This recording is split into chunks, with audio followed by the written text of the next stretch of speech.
who's here? It feels like Do you recognise this guy? It's been about, I'm really sorry, it's been about 3 weeks, I hasn't think it? it's been such a long time. But you know what? I know our YGTV audience will have tuned in to QVC, which is why he hasn't been here, because he's been very busy on the other channel.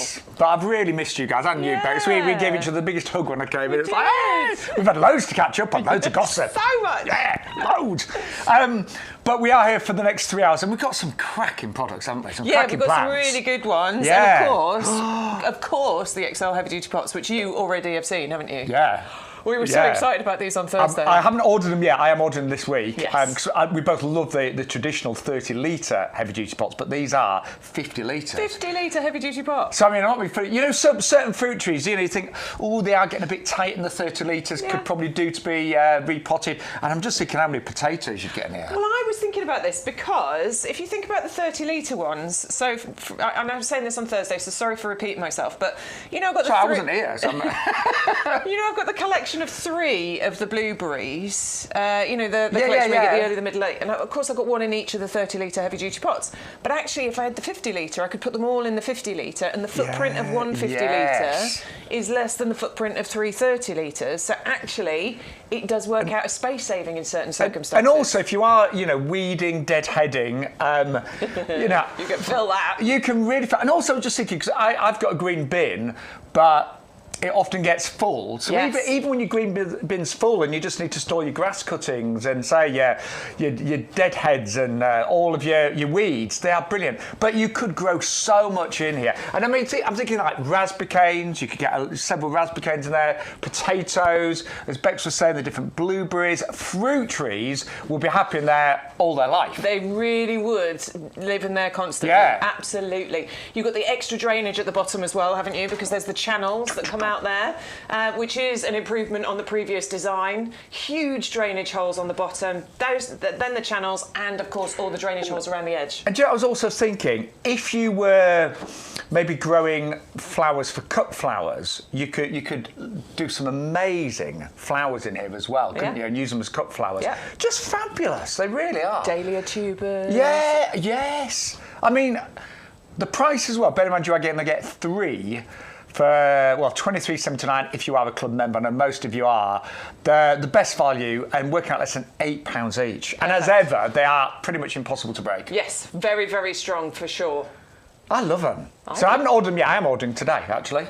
Yeah, absolutely. 130686. Now, if you are new to the live stream... Good morning. Morning. This is the wonderful Rebecca Edwards. We call her Bex, of course. I am... I was going to say equally as wonderful. You are equally as wonderful. But I'm Sean. My name's Sean Ryan. Very important, if you are new, there's an offer code on the screen. It says YGTV1725. When you place an order, you have to use that offer code, and that unlocks all of the various promotions, and it gives you free postage on everything as well. Yes, it does. Everything you order in the potting shed has free postage with that code. If you go and shop the website, unfortunately, there is a postage cost attached, but that's why it's best to be watching us here on YGTV. And that offer code does change every week, but the current one is YGTV1725. Now, we would love to hear from you. We really would. Hopefully, remember me. Bex has been here. I think you've been here nearly every show. Pretty much. But you can, of course, follow, if you want to follow us on our socials. I'm Sean Ryan, presenter and plant man. Most on Facebook, do a little bit on Instagram. And Bex, you're everywhere, aren't you? I'm in most places, mostly actually on TikTok now, but I have got one on Facebook and Instagram. Rebecca Bex Edwards, search on those. You'll find me on TikTok, Facebook and Instagram. And you can follow our gardening journey. But we'd love to hear about your garden journeys as well. Yes, please. Got some emails already, so we'll be going through those in a little while. So you can email us ygtv@yougarden.com, and you can comment on the group chat on Facebook and, of course, on YouTube as well. There's loads of people in the chat this morning. Yeah, we'd love to hear from you. We always do. Yes. Neil, Marcia, Chris, who was that? Christine? I've missed all the regulars, hang on, let me log in. There we go. Look, Grimmy, Bill, Neil, Christina, Mauricia, Scott, Dingo, Jay. I think I said Bill already. Werner, hello to you. Morning. I think I named everybody that's in the chat so far, all saying good morning to each other. I think there's some football chat going on there as well. I'm not surprised. Yeah, Neil likes his football, doesn't he? Yeah, and Dingo, I think. No, Grimmy. Grimmy's chatting about it. Oh, Marissa, my son is not crying yet. It's all football chat. Yeah. But good morning. It's normally you planned all. chat. No, we don't mind. Yes. You can chat about whatever you like. Of course you can. But yeah, we would love to hear from you. And any questions, then obviously Bex and I are here to help as well. But we are going to talk about grow your own quite a bit in the show as well. And we've got a stunning plum tree. It's called the Plum Victoria tree.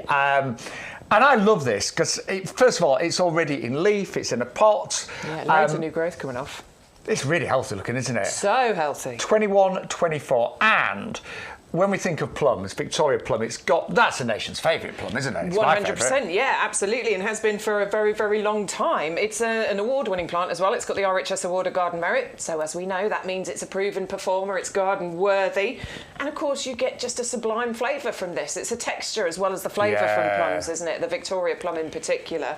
And it's self-fertile, so you don't need to worry about having different varieties to do the cross-pollination. Plus, it's got the graft point here, so that means it's going to help to keep it just that little bit shorter. And if you are buying the 50-litre heavy-duty pots, this plum tree would be happy in that pot for all of its life. I think I pointed to the wrong place. Anyway, it's down here, but oh yes, that's just a shoot. Yes, I can see now.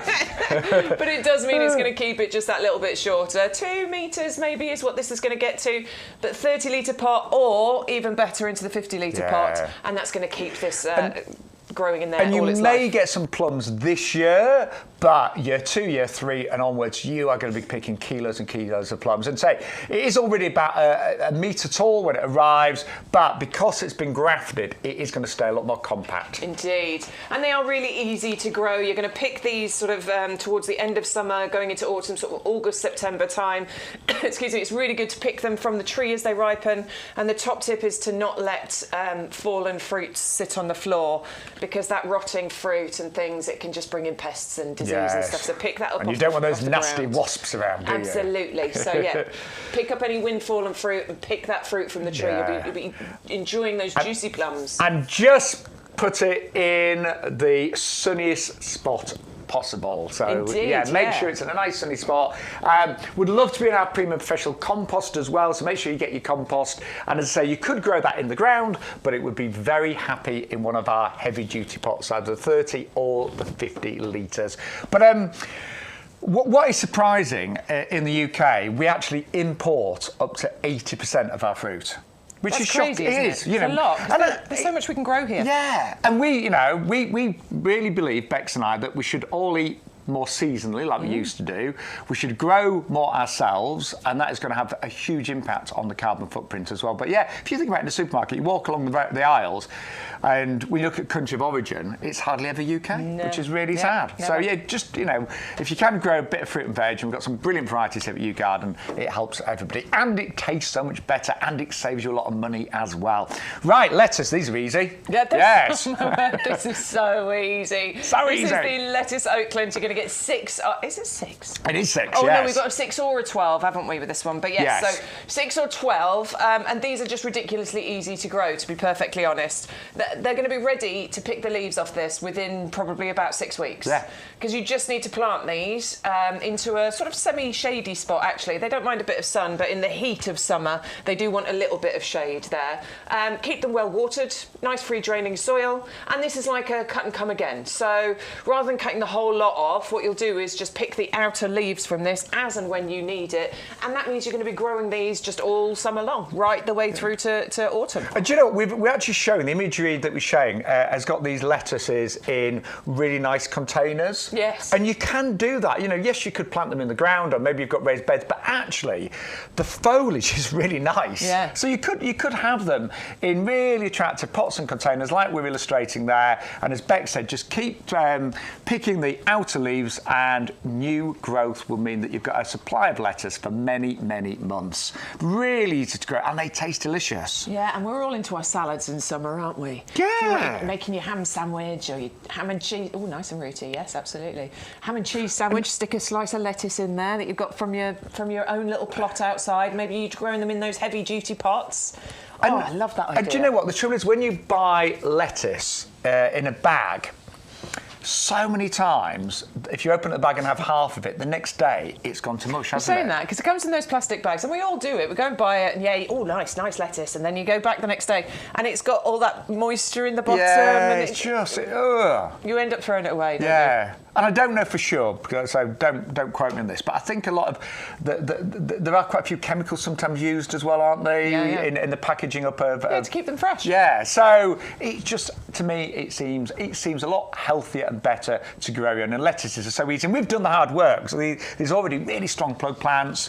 You know, you don't have to be fiddling around with seeds and things like that, and they're ready to go. And £11.3 for 12 of those if you are a club member.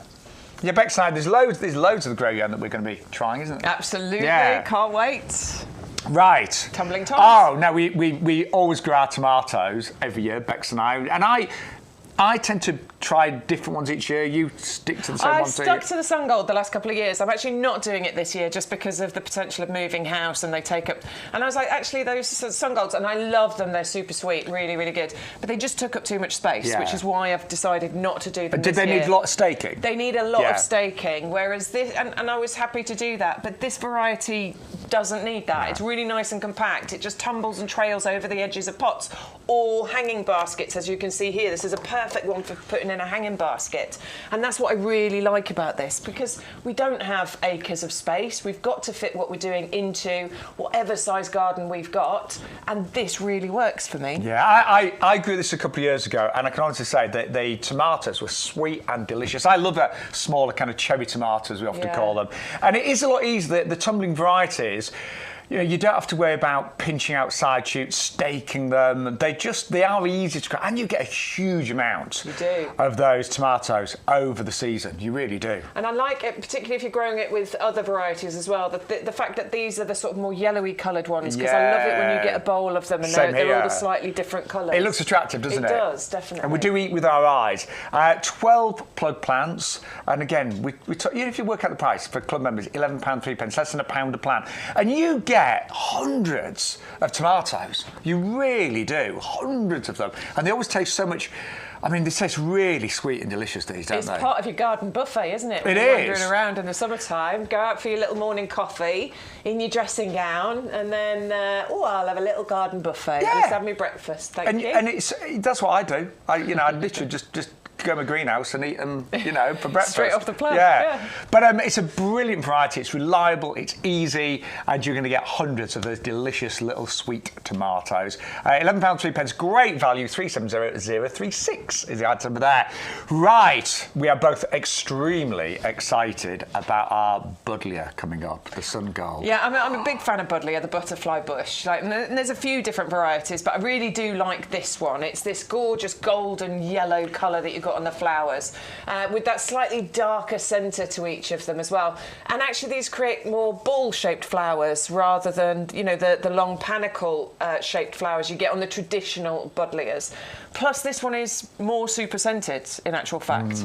Still going to invite all the pollinators into your garden. They're still going to, the butterflies are still going to be dancing around this, but it's just something a bit different. It is. And I mean, I think when we think of Buddleia, we do traditionally think of purple, don't we? And then maybe pink, maybe white. But the yellow is a lot rarer. And this one was actually bred originally, it was in the Netherlands, wasn't it? So it's actually bred in the Netherlands. Yeah. I'm sure that's right. Yeah, right.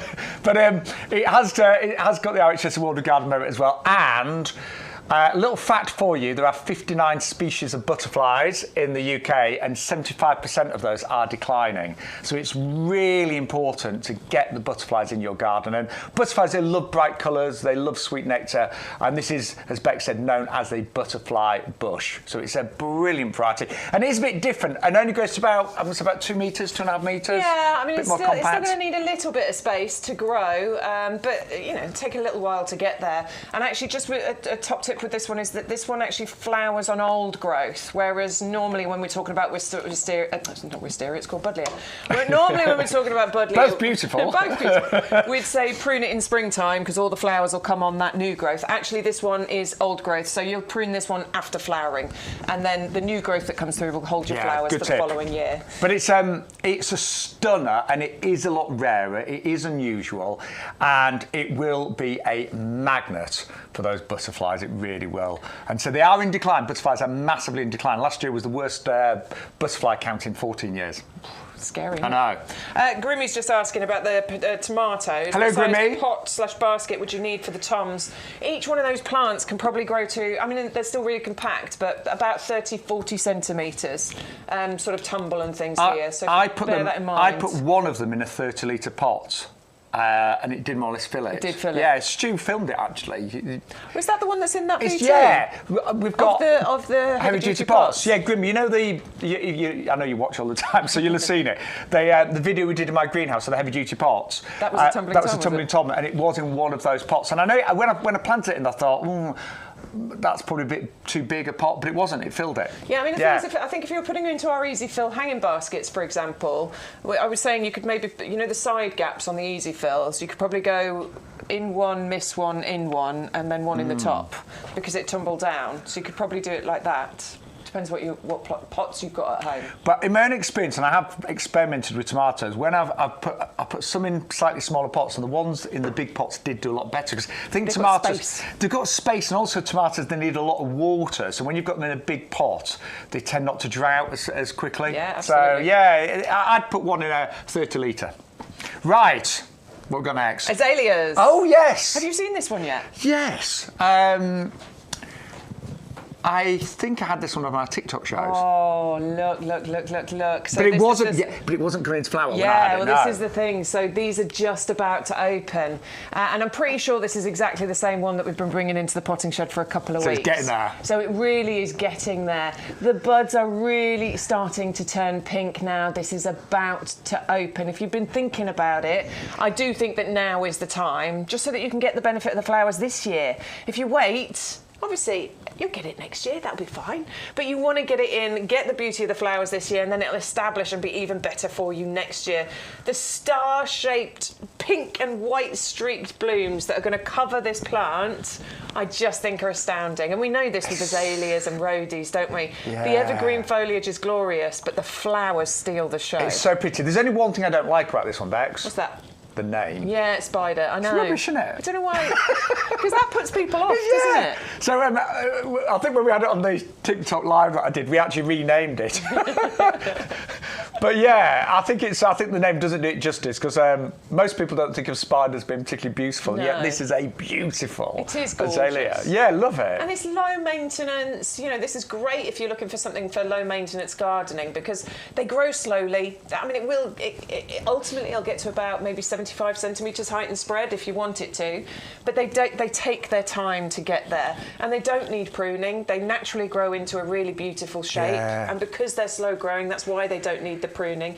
And they can, their preferred location is a slightly more shady spot. So again, one of those trickier parts of the garden. Just do remember, you will need to plant it in acid soil or ericaceous compost. Indeed, and I know we've said that, but it's really important. Without acid soil, they do really struggle. So you really do need to. It's not kind of like, oh, shall I do it? Shall I not? You do need to. Yeah. Right, and then we have got one of my favourite bedding plants of all time. It is the busy lizzies. I love these. I think they are fantastic, aren't they? They are. And look at them. They already are in flower. They're already, wanting to find a permanent home. Now, it's still important at this time of year. Do keep an eye on the frost. I mean, the weather forecast looks great for the rest of April. Have you seen the weather next week? I know. Like mid-20s. Shame we're working every day. I know. I was like, I am as well. Yeah. Every day. Yeah, but it's going to be an amazing week. So, hopefully most of the country, there's no danger of frost, but you never know. No, exactly. So just be careful of them. But it is one of the most popular bedding plants, not just here, but in the UK. And it's because of the fact that this is, early and long flowering. They're all in bud or flower right now. And they're going to flower right the way through to autumn. And again, this is one of those ones that will cope in the shady spots in your garden. Unusual for summer bedding. Summer bedding, most of the time, we were standing here saying, full sun, please. Put it in your south-facing garden. Make sure it's in full sun. This one doesn't mind. It will grow in full sun, but actually this is the valuable one for putting in those shady bits of your garden. And it does look great en masse. I love it because it's easy. You don't have to deadhead it. It's self-cleaning, so the flowers just keep on coming without you having to take the dead ones off. And you know, as Bex was just saying, there's only a handful of summer bedding plants that will tolerate shade. You know, busy lizzies, begonias, fuchsias, that is about it. And these are brilliant in sun and shade. And they're great ground cover. I tend to plant them amongst my shrubs and, you know, my other perennials. They're great in pots and containers. And they just produce the most incredible displays until the very first frost. They're amazing. They really are. They are, yeah. And the Beacon variety is a really strong breed. You remember a few years ago, there was that awful mildew, wasn't there? There was. Well, yes. This one's a new and improved kind of variety here because they've been bred to withstand any of that downy mildew. So you have got something that's really robust, rain, shine, your sunshade. This really doesn't mind. And good, you know, in windy locations as well. You know, so I live in the country and I get quite strong winds where I live, but they're just very, very robust. And, you know, it is the Beacon, so don't confuse these with some of the supermarket busy lizzies. I think people do sometimes. Yeah, you know. I do. People do get confused with that, and particularly on, you know, some other platforms. They're like, well, you can go and get them here. And you're like, well, no, that's not the same thing. Yeah. It's not the same. Yeah, if you look at the supermarket ones, it will not say Beacon, generally speaking, on the side. Oh, have we got a question, did you say, Matt? Question for thornless blackberries. Rutha. Well, Rutha wants to know. And good morning to Simon. Good morning to Alistair, by the way, who've just joined in the chat. Hi, Sean and Bex. What compost for thornless blackberries, please, from Rutha? This one, my lovely. Yes. They don't need ericaceous or anything, so we're going to recommend this to you, the premium professional compost. The only fruits that need the ericaceous ones that we sell generally are the citrus fruits, blueberries, and is it the cranberry as well? Does cranberry need ericaceous? I think it does. Does it? I'm sure it does. You need to check that now. Go and check that for us, Matt. You know, I'm sure it does. Maybe. You might be right. You might be right. We were just saying earlier, to know everything about gardening is absolutely impossible. Honestly, so many people have said, how do you remember all this stuff? And I'm like, I don't know. I can't remember what I had for breakfast. But for some reason, the plant information sometimes sticks. Although I forgot the word for gravel the other day. It's sometimes the obvious stuff that, I was like, what do you call it? You know, what do you call a bunch of stones? A bunch of stones. What's a bunch of stones called? Gravel. Gravel, that was it. We have just checked, and I was correct. Cranberries I don't know why I questioned it. My memory's pretty good. It is pretty good. From my age, anyway. So, that's about it. Citrus, cranberries and blueberries. All the other fruits should be fine in our premium professional compost, which is an amazing compost. It is an amazing compost. It's got the best texture, the best smell to it as well. This free draining texture is what you need for them. I mean, I'm not going to say any plant wants to sit in really compacted compost. They all want this lovely free draining texture because that's how they reach for their nutrients and their moisture. So that texture allows those roots to get in and form a really nice strong root base. Strong roots, strong plant. Bigger, better flowers, better bumper crops of fruit. Now, our compost does contain peat, as all of you regulars know. We have reduced the quantities over the years, but we put in the minimum amount to give the maximum results. And, there are a lot of peat-free composts out there, and we sell them as well. But in honesty, results can be very mixed, and this doesn't contain coir. And although coir is great in terms of its texture, coir is naturally very lacking in nutrients. Indeed. So it's this one's packed with all the nutrients that you get from the peat that's in there. Also, there is a slow release fertilizer that's in here that's going to break open their little green balls, and then that's going to feed your plants, and it stays active for about between 4 and 6 months. So it's a really good insurance policy. Please still feed your plants. Don't go, oh well, there's feed in there, so I don't need to. Still feed them. It's just an insurance policy to make sure that they're still getting it. You've also got a wetting agent. In simple language, if the compost dries out, like in a pot, container, hanging basket, it can happen quite quickly. You water it and the water is absorbed pretty much instantly. It doesn't just all flow over the top, which can happen with other composts, particularly the coir-based ones, actually. And it's pH balanced as well, so it's in the middle, basically, which is where the majority of your plants want to be. I always say 98% of what you're planting in your garden, that's where the pH level wants to be. Again, the ericaceous plants, of course, we've got the ericaceous compost available. pretty much everything else is going to be so happy in here. For club members as well, 21.23 for 100 litres delivered. And it is a brilliant, brilliant compost. Anything we grow at the nursery is grown in this compost. Indeed. The reviews, and we've sold this compost on various platforms for years, and it always gets thousands of 5-star reviews. It's brilliant, it really is. I was planting yesterday. I did my Buddleia into the tower pots. This is the compost that I used. You're really with Buddleia. Am I? Yeah. Well, no, because the weather's good. The weather's good. No, it's different this year. I mean, I can move the pots if I need to, but it's completely different this year compared to last year, Yeah. isn't it? It's brilliant. The weather's amazing. I got them and they were in the pot, and because the Buddleia's grown so quickly, honestly, they were like trying to escape. So You love just it. plant You it love them. I grew them last year at my mum's, and they were fantastic. Right, 100-125. Do get your compost, and you've got free delivery as well. If you're not a club member, by the way, I know you might be new to our show, our live stream. You can join the club right now and save 15% on compost, pots, all the plants, and you'll do that every single time for the year. And it's only £10 to join for the entire 12 months on auto renewal. So there it is. And now, I mean, God, we've saved hundreds of pounds, Bex and I. So much money. Yeah. Well, I mean, we spent a lot, but we saved a lot too. The auto renewal, that's the one to go for because it's only £10. You can go for the 1-year membership, but go for the auto renewal because you could always unsubscribe at the end of 12 months, and you do get an email to tell you that your 12 months is coming to an end, so you do get a reminder, but loads of benefits, but 15% off absolutely everything. Now, we have got some professional farmyard manure for you right now with a saving of $6.99.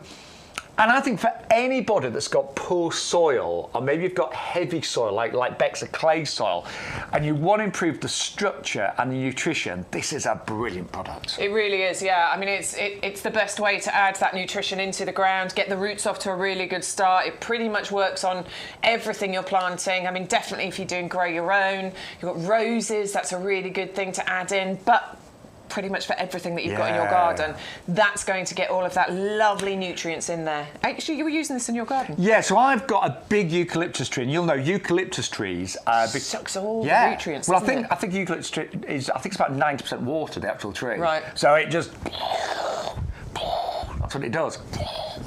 Yeah, so I actually, the whole area, you've missed me on your backs. I have. The whole area around eucalyptus, I've dug in bags of this, and it has made a huge difference. Just have a look at this. So I'm just adding some of our professional farmyard manure to this area. The reason I'm doing it is because I've got this huge eucalyptus. In a nutshell, it zaps every bit of moisture and nutrition from this entire area. So it's really difficult to grow things underneath it. This makes a huge difference. So first of all, it really improves the texture of the soil. If you've got maybe heavy soils, it can really help in terms of drainage. And also just things like whatever you're planting, when you actually add this, it just allows those roots to get so much more in terms of nutrients. Now, it's very rich in NPK, your nitrogen, your phosphorus, your potassium. That's going to help with the total development of the plant. And actually, healthier plants mean that they're far more disease resistant as well. Also, as I mentioned, improves texture of the soil. So you've got heavy soil, it can help improve drainage. Funny enough, it also suppresses weed growth as well. It makes the soil a little bit more opaque, so it's harder for weeds to grow. Another advantage, it improves microbial activity, so everything that's happening inside it is also boosted. There's just so many wins of actually adding this to your soil. Great if you've got raised beds and you're growing crops, you know, your fruit and veg. Great in container planting as well. And you'll be pleased to know there is no nasty smell. This manure has been really, really well broken down, so it just smells like regular compost. And I tell you what, I know that if I do this whole area, I will be able to grow some really, really nice plants, and they're going to be so much more healthy and so much more vigorous. God, what a garden hunk he is. It isn't he? He can come and garden in my garden any day. I wish I was a garden hunk, but yeah, it has made it. I'll share some pictures because that whole area is just thriving. That's made some big difference. That's where you've got all your hellebores and everything under, isn't it? And they've done so well. They really have, and all the ferns, and because obviously there's still a lot of shade there, but it's made a massive difference. So yeah, if you've got poor soil, get yourself some some bags of the farm manure. It doesn't smell, by the way, either. No. No. I mean, it does smell, but in a nice way. It's like a... It doesn't smell like poo, basically. No. Thanks, Bex. It's fine. They're the words I was looking for. It doesn't. It doesn't. It just smells earthy and natural, like a woodland garden. Grimmy's what's saying? I use the no dig border for my methods. Can you just add the farmyard manure on top? Yeah. Absolutely. Yeah, because the nutrients will... But I do think in terms of improving the structure, I think...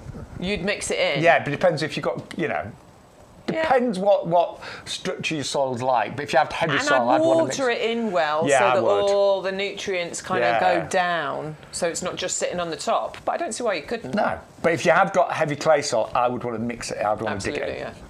Right. Let's remind you of everything we've seen so far. It's fun to be back, Bex. Yeah, it's great. Right, so these are our tomato tumbling tom. Loads of benefits of these. So they tumble and trail rather than climb, so they don't need staking. You don't need to pinch out any side shoots. You don't have to worry about anything, actually. Just grow them in our premium professional compost, and I'm going to say great in pots but lovely in hanging baskets. They're really attractive. 370036 for our tumbling tom. Now you can either go for the 6 at $9.99, but the best value is to go for the 12 pack. So a few pounds more and you'll get double the amount of plants and hopefully double the amount of tomatoes. And it's a cherry tomato, so it's nice and juicy, it's really sweet actually. And I love the colour of it because it's like an orangey colour. So it's really attractive. Right, then we've got the lettuce. Again, you can go for 6 or 12. And remember, you can keep picking the leaves of these, keep picking the outer leaves, and they will come back. So you get a long season of fresh lettuce. And actually, it's a really attractive leaf, the Oakland. So it's got lovely kind of burgundy shades and green shades, which does mean that if you wanted to make this more attractive, say if you haven't got a grow your own area, you can grow it in some of our pots, some of our really nice looking pots, and have it as a foliage display, but an edible one at that. 381.57. Then spinach. Think of Popeye. Yes, spinach is good for us. I can't promise it's going to give you muscles like Popeye, but it's incredibly good for us. So many great nutritional values in spinach. This is Santa Cruz, and you get 12 plug plants ready to grow at just £12.90. Again, it's a relatively easy one. A lot of our grow your own, we tried to make it really easy today, and that's 380.175. Now, also available, we've got our cabbage Caraflex. This is quite unusual because the again, it's an easy one to grow, but it is like a pointy kind of cone shape. So it looks weird and wonderful, and you get 6 plug plants for just £12.98. Don't forget, all of you 45,000 club members, your price is just £11.03. And also, don't forget to use your offer code. Right, I recognise those hands. I recognise that shirt. This is me doing the pub garden. I'll tell you what, it has looked amazing this year. Thanks to our premium professional compost. I repotted everything in it. A lot of plants were already in our compost, some weren't. So I just basically repotted the lot in our premium professional compost. And I can honestly say the displays have been outstanding. So if you want to go for this, it's 100 litres for £24.98, saving nearly £20. Club price is £21.23, 100 125. And then we've just seen it, and it is our professional manure. Now, this is a natural source of organic matter, so it really encourages roots and growth in pretty much everything, actually, and great for improving the structure of your garden as well. And that is 380.186. We are excited about our next item. Now, apparently, so we got our Pineberries. And it's a fruit you very rarely see in the supermarket, but apparently Waitrose had them the other week. Yes, I heard. You do find them in the fancy shops. Yeah, the posh ones. The posh ones that I only visit occasionally when I want to treat myself. Yes, you do find them in there, but they're expensive. Yeah, that's the problem. I actually wanted, I missed them, but I wanted to buy some because they look so attractive.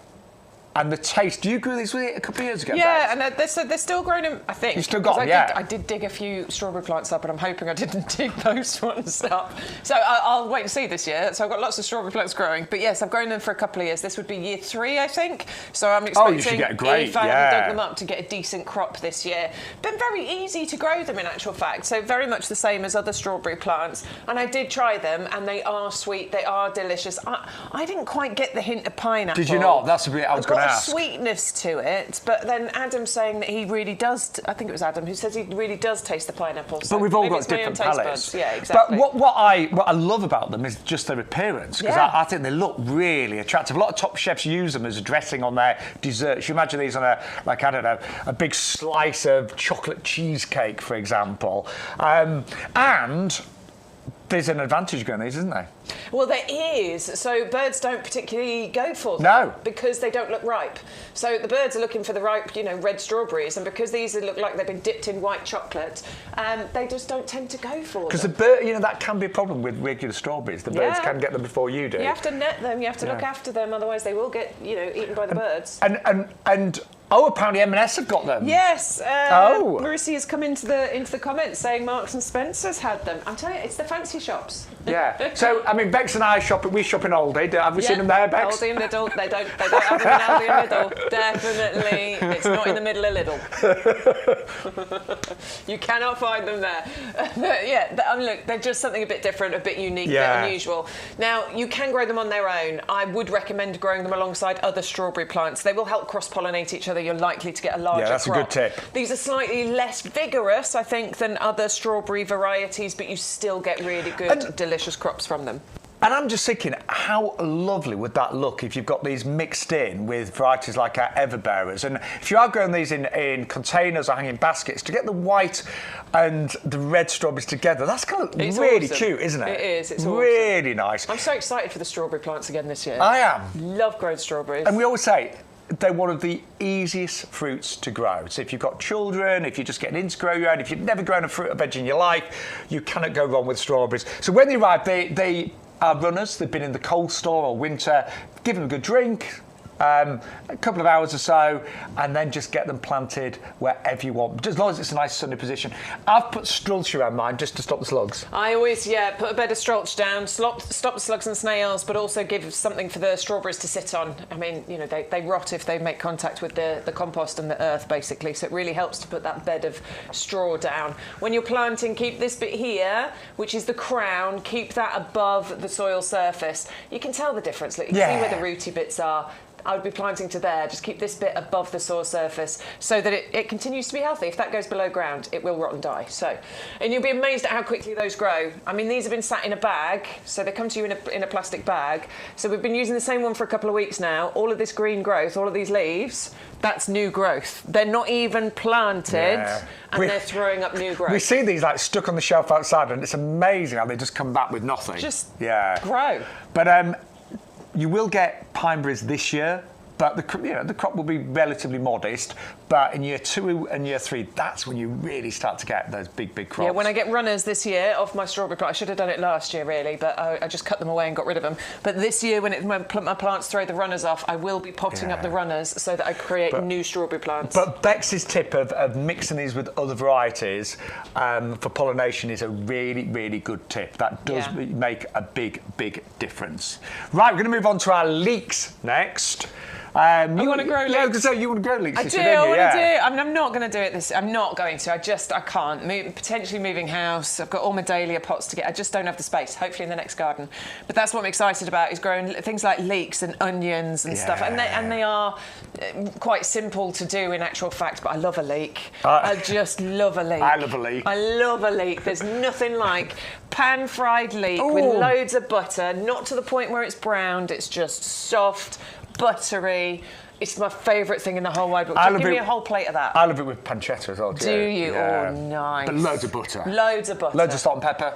Loads of salt and pepper. And then just get, You can do this so simply. These are reliable, they're sweet, they're tender. They really do thrive in the UK. My sister used to have a job going leek picking because we grew up in Lincolnshire. So she used to have to, well, not leek picking, but she has to chop them all up. And we used to have to get her to get undressed in the porch because she came home stinking of leeks every time.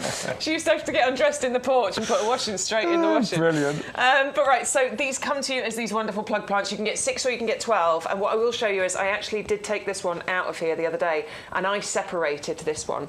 So you could plant it as a clump, but if you were to separate these and they each come away with a root attached, you could plant these individually, and by doing that, what you're going to end up with is a larger leek. So if you planted the plugs, because these are multi-sown basically, so each one of these things here has the potential to turn into a leek.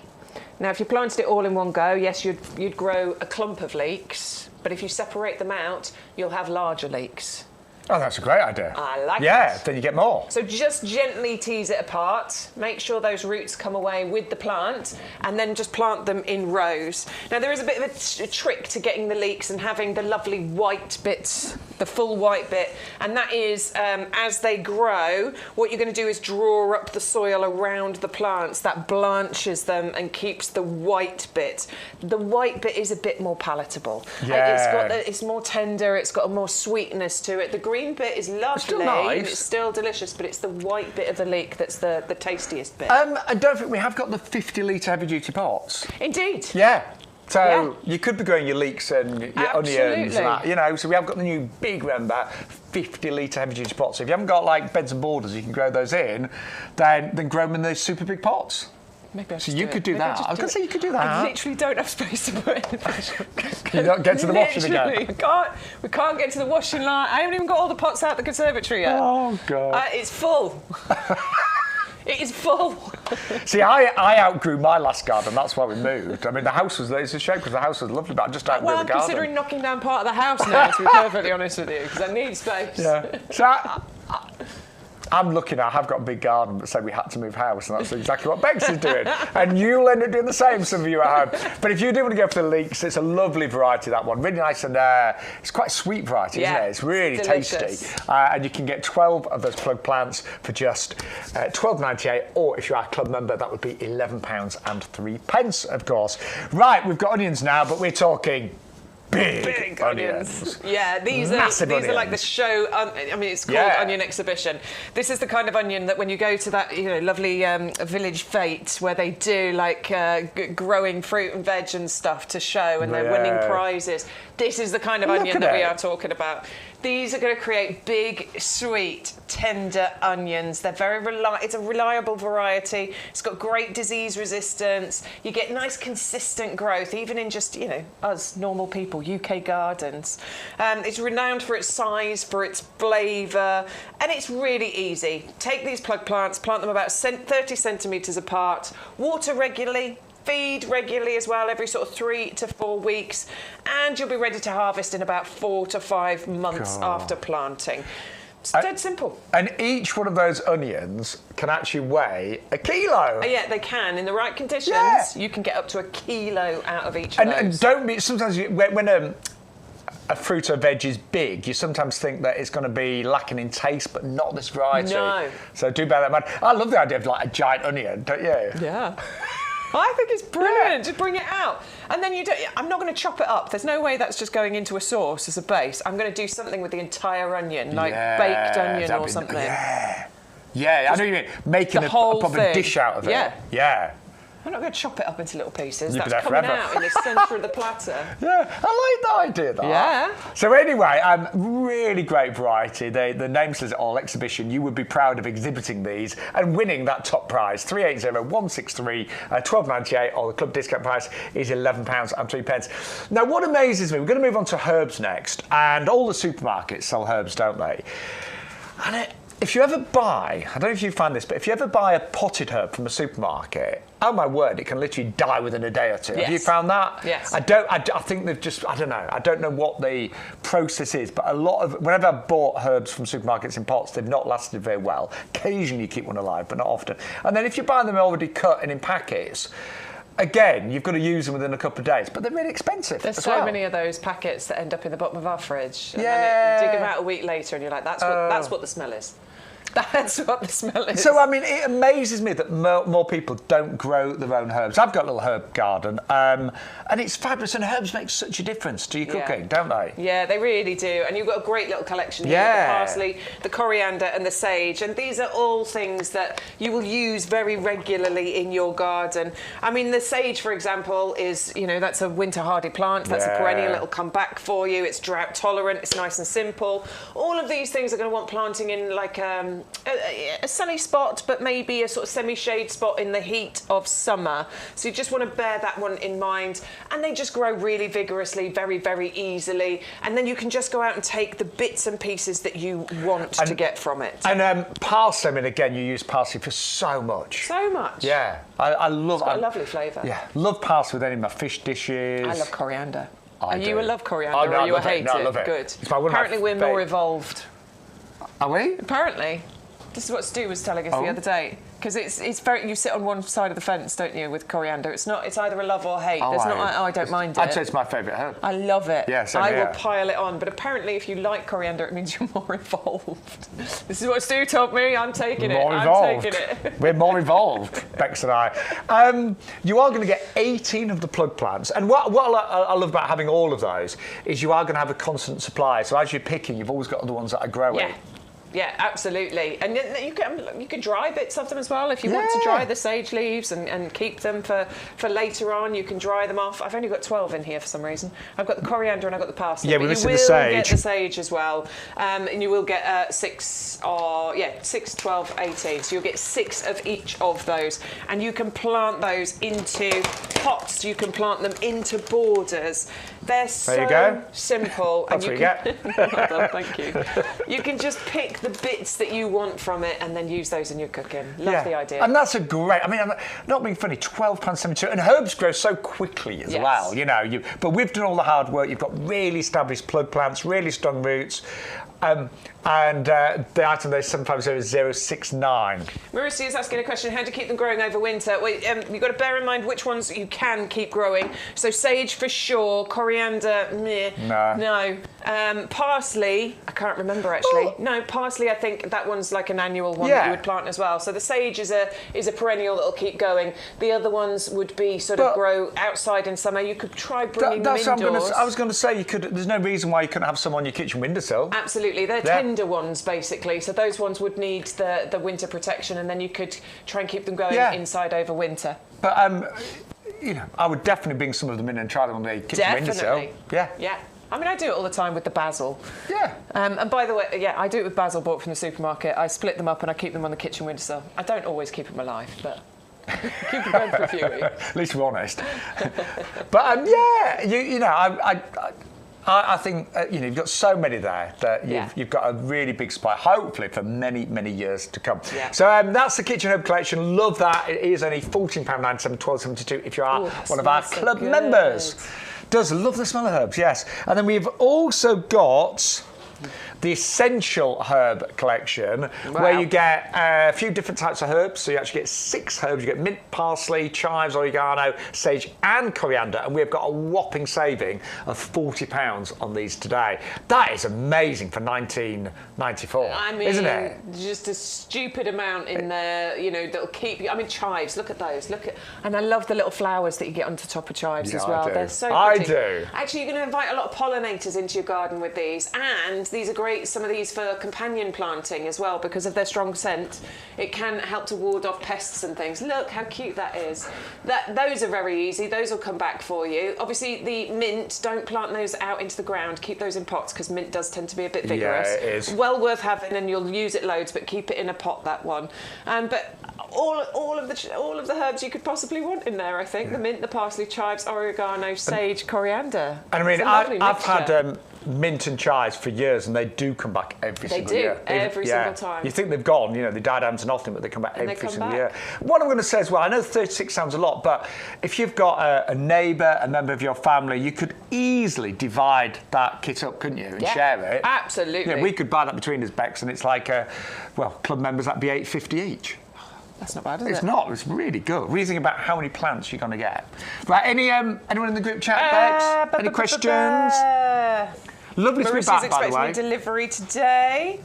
I was hoping, Bex, for lots of welcome back Sean, but not had many of that. Nah. They're going to flood it now. I'm not begging. Marissa saying my mum used to grow apple mint. Sounds like Simon's having some problems with yodel. I'm sorry, Simon. If there is any issues, just get in touch with customer services. Yeah, our customer services are brilliant.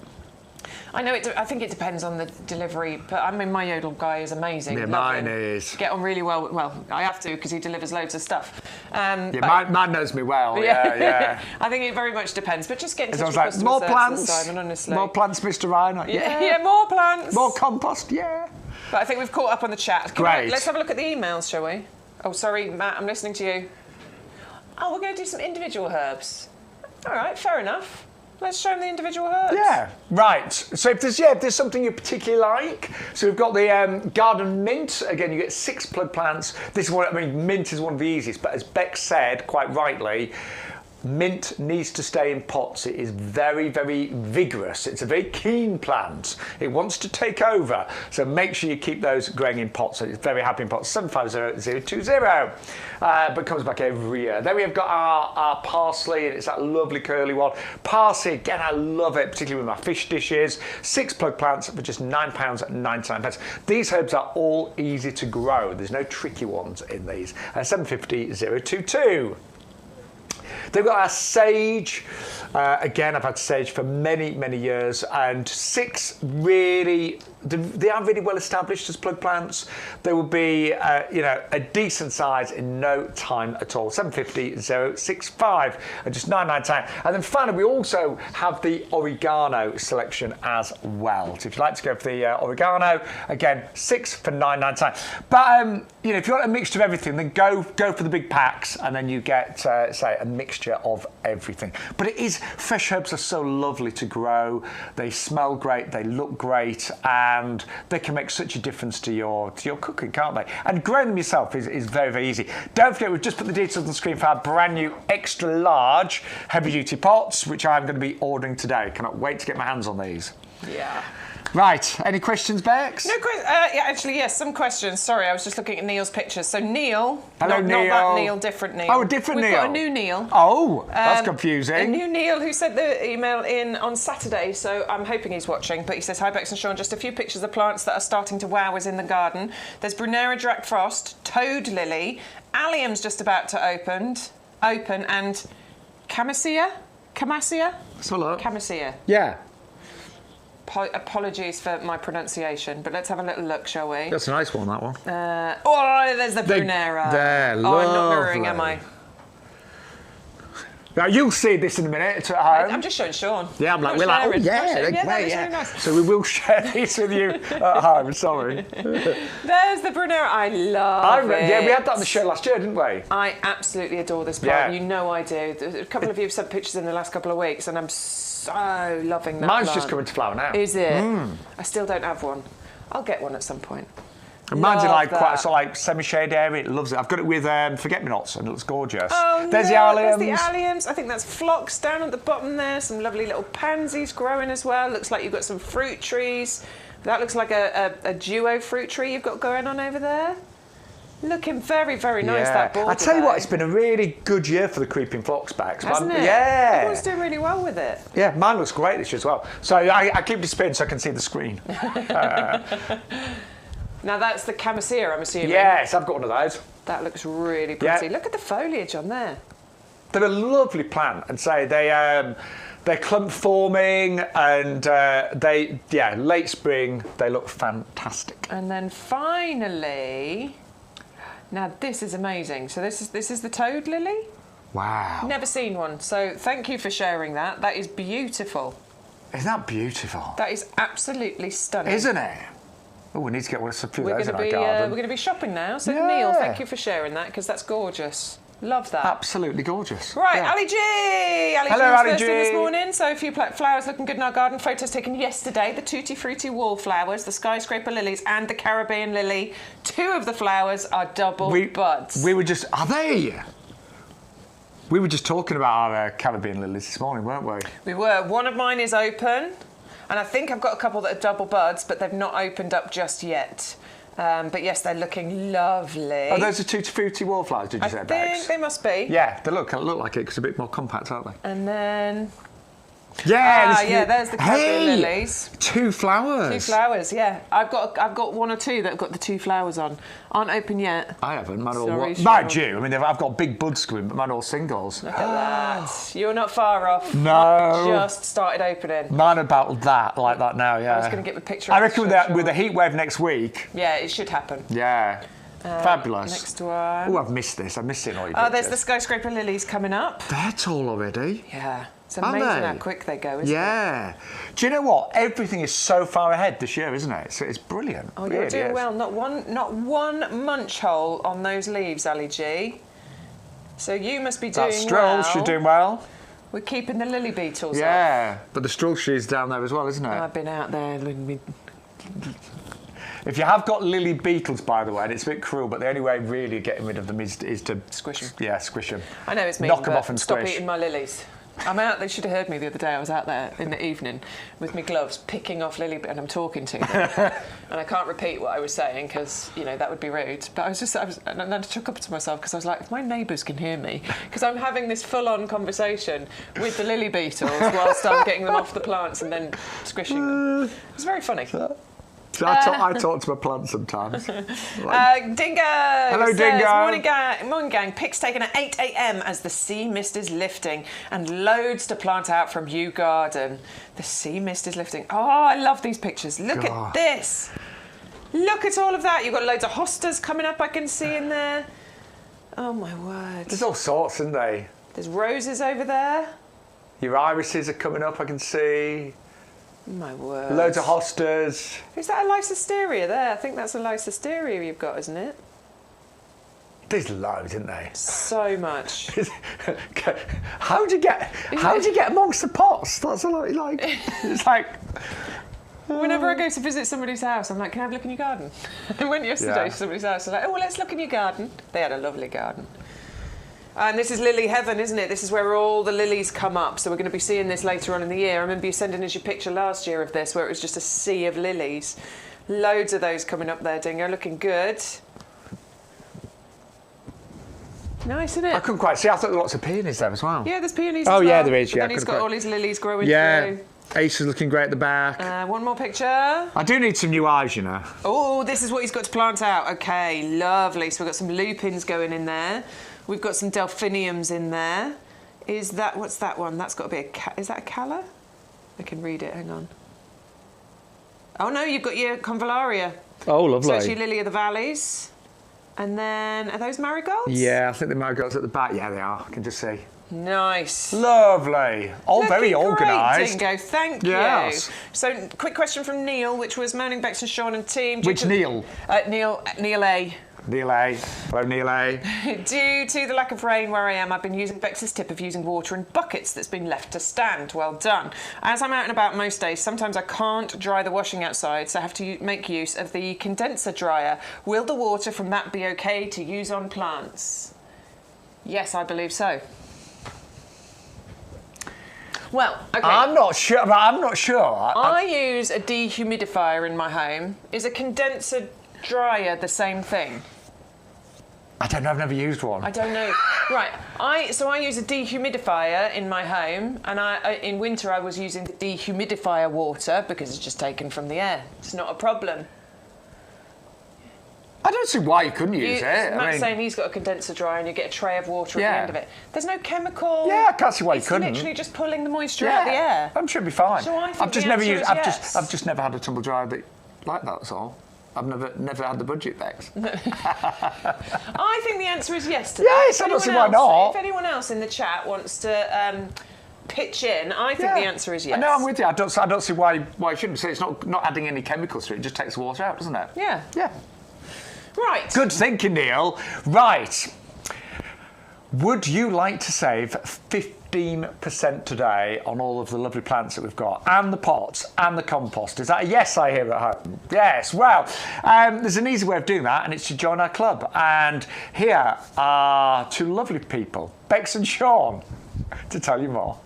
If you love your garden as much as we love ours, then why not join the YouGarden Discount Club? The club has been running for many years, and it's where thousands of our customers enjoy a whole host of benefits to ensure that they get the most out of their gardens for less. Now is a great time to join the YouGarden Discount Club, as the benefits have just got even better. So what do you get when you join the club? Firstly, our members will get bigger discount rates all year round. So you'll now receive 15% off our range of plants and accessories, and that's on top of any other discounts you might have. For those bigger investments, such as garden furniture or lawnmowers, for example, you now get 7.5% discount on all of our outdoor living and machinery range.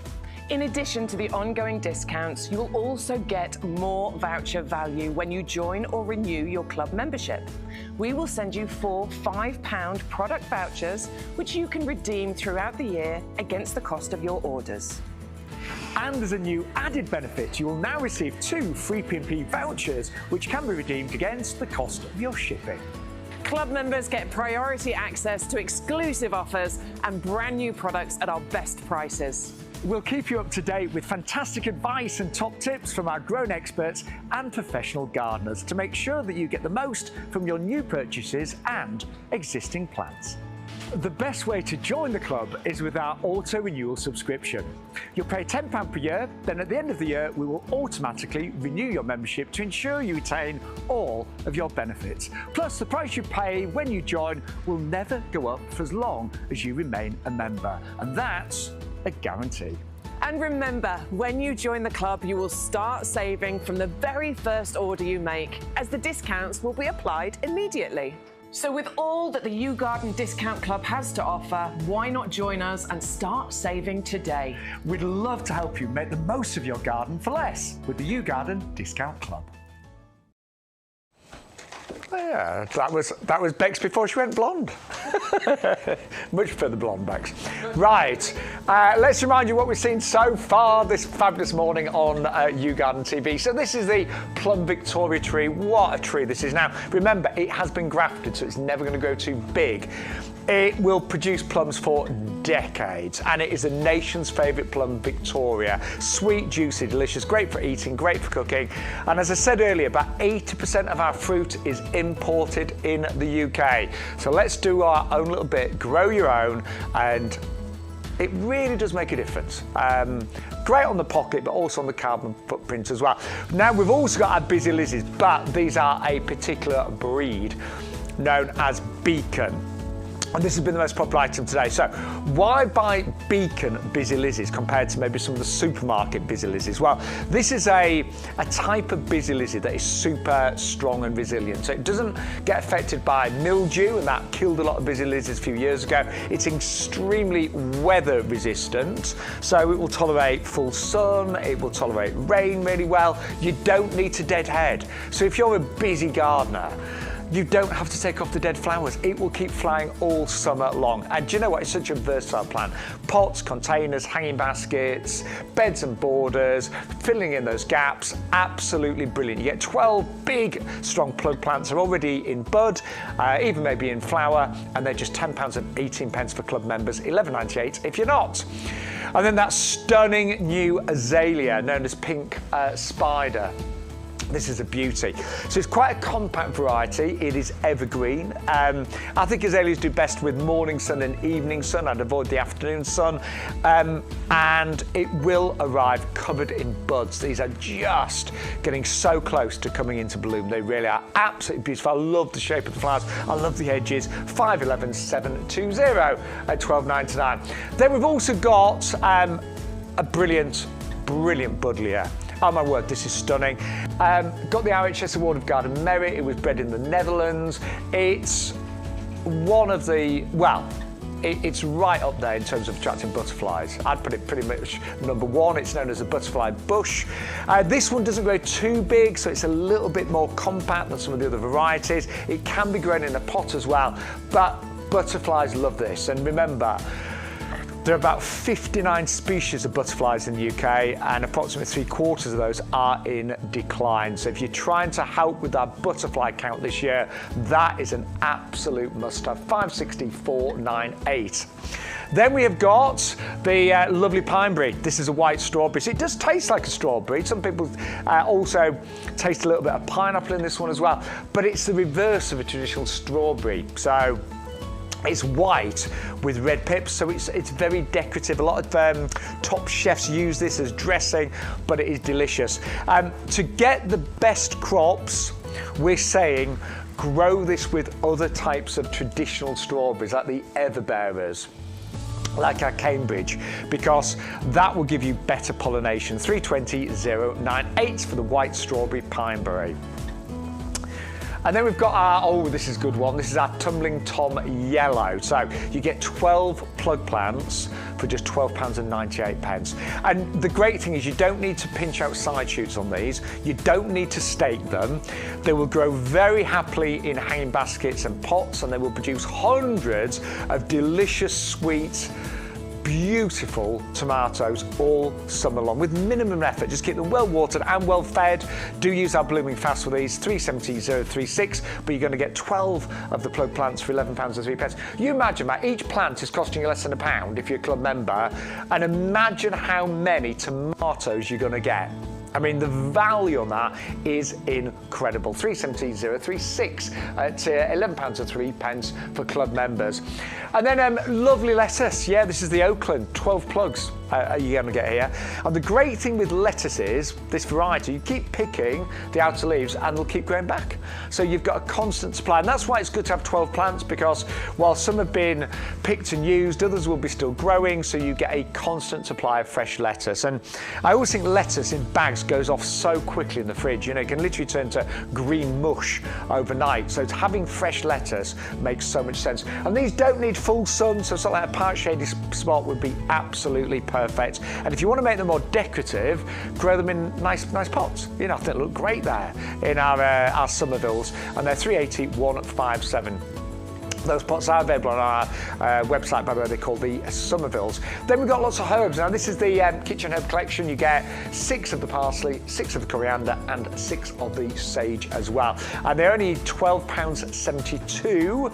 That's the club price, $14.97 if you're not. And they are going to give you the most beautiful herbs all year long. All summer long, I should say. Then we've also got the essential herb collection. It's a bigger variety. You get mint, parsley, chives, oregano, sage and coriander, saving a massive £40 today on those. I mean, it really is exceptional value. And so if that's too many herbs, think about maybe sharing those with friends and family as well. But we're going to go back to our brand new heavy duty pots. Now, we have sold tens of thousands of our other pots, the 30 litres, probably hundreds of thousands. Oh, my word, yeah, so many.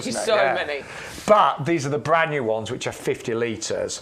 And, do you know, this allows all of us to pretty much grow, I'm thinking, more or less all fruit and veg. Yeah. Yeah. Yeah, I mean, I'm just thinking about the YouGarden range. There's nothing in the range, I think, that we wouldn't be able to grow in these. And as ever, you've still got great drainage, great handles, brilliant workhorses in your garden. So if my word, so good. Now let's list off what you can use this for then, Bex. Okay, shall I just do my list of what I've got grown in them? Yeah. Appletini, 4 types of blueberries, 2 types of strawberries, cherry stella, peach crimson bonfire, a rose bush, Boo! Boo! That's good. There's something else as well. Cordyline. You've got cordyline. Cordyline. Yes. Prunus trill. Oh no, that's not in that one. There's so many. Yeah. So that's just what I'm growing. What do you use them for? In terms of, I've got lots growing in mind, but in terms of what I use them for, I always put my compost in them. So actually, a 50-litre bag of our compost would fit beautifully in there. It's a lot easier to work from a pot rather than a bag, isn't it? So much it easier. Is. You know, seriously, when you get your compost, just tip it all in there, work from the pot, you'll get twice the work done. Deadheading, grass cuttings, when your green bin's full, brilliant. I've got a log burner, so in the winter, you get loads of logs in there from the log store. So you can carry everything in there. There's a 30 litres. So again, that's what I always do when I'm potting up. I put my compost in there and it makes it so much easier. So they're just brilliant. They really are. And even for storing tools and things like that. And they're so strong. They are. Sorry. But it's true. They're so strong. Another handle's still strong. Yay, look. I'm on one leg. Look. But they are. And if you've got things growing, we always say that our mini orchard collections will grow very nicely in a 30 litre pot. And they will, but... So much better in there. Yeah. Less watering. Yes, they're not going to dry out as quickly. Less watering. They're not going to dry out as quickly. So it's just the best product, it really is. And I'm so pleased that we're doing the XL ones. When Bex and I saw the notes, it was like, we're going to be doing some bigger heavy-duty pots. We just thought, what a brilliant idea. Why didn't we think of it? Such a good idea. So brand new this week, if you want them, new to YouGarden TV, 136.86. An absolutely brilliant product that I will be ordering later today. Right, something smells nice. Something smells... That's me. Hang on. No, it's not. It's this. It's this. It's a syringa.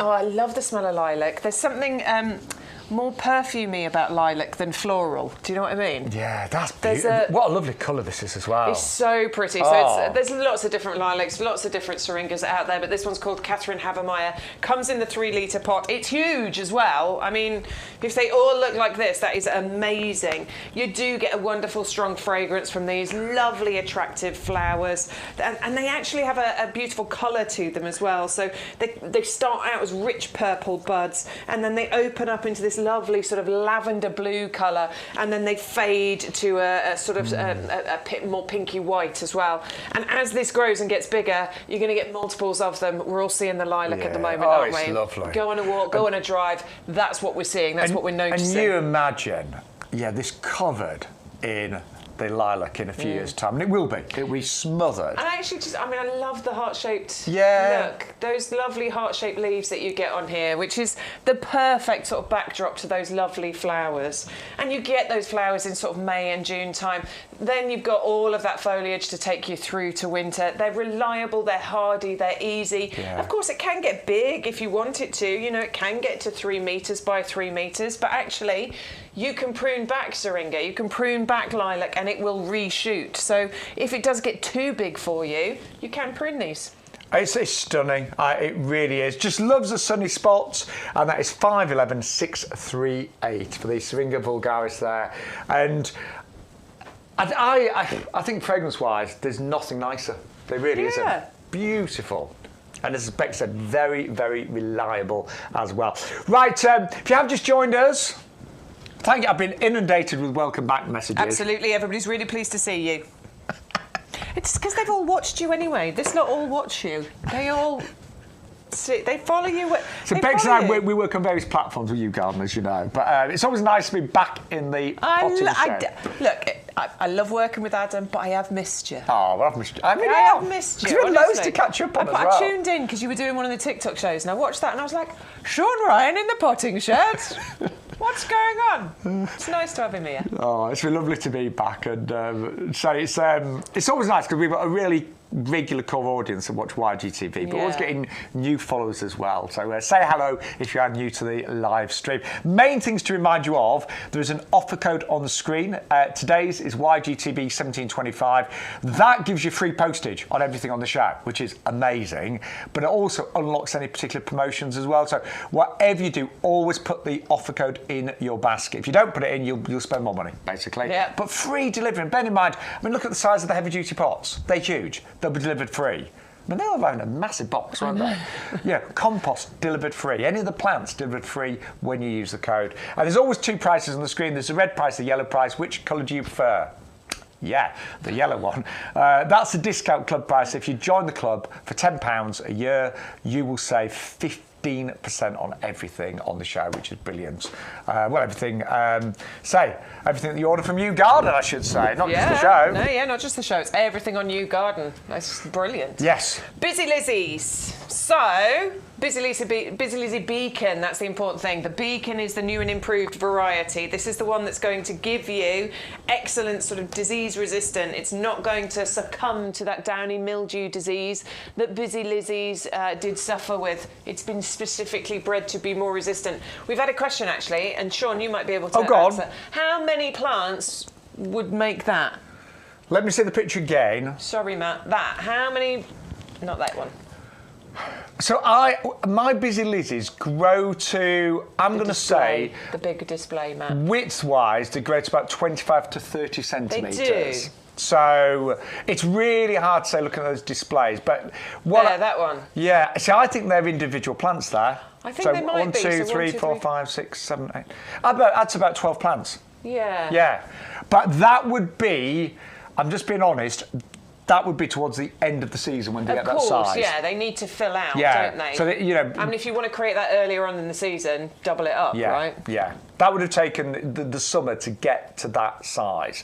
But they grow to about, width-wise, about 25 centimetres, so they form clumps. So, yeah, I'd say that's a pack of Busy Lizzies, but that would be sort of like, August, September time to get to that size. So, Gregory, that was for you. Yeah, Gregory, what I do, I overplant. So I like things to look good quicker, but I look after the pub garden in the village, and I can't wait till August for it to look great. So I do put more plants in and I just feed them well. Yeah. So there you go. So yes, this is going to flower for you right the way through to autumn time. They like a sunny spot, but they can cope in a shady spot, and they can also withstand our UK weather. So rain, shine, sunshade, they don't care. It's a bit like begonias, isn't it? If you want some really, hard-working, easy to look after, don't care about the weather plants, begonias and Busy Lizzies. Yeah, I totally agree. And they do really well in a shady area and a sunny area, and that does make a difference. And I don't like weeds in the garden, but if you plant around your shrubs with Busy Lizzies, it gives you colour, it highlights your other plants, but it does suppress weeds as well. And they will flower all summer long till the very, very first frost. Yeah. As a child, we used to have Busy Lizzies as houseplants. So there's no reason why you couldn't have one as a houseplant as well. Did you have them as a... No, my mum was rubbish at houseplants. Was she?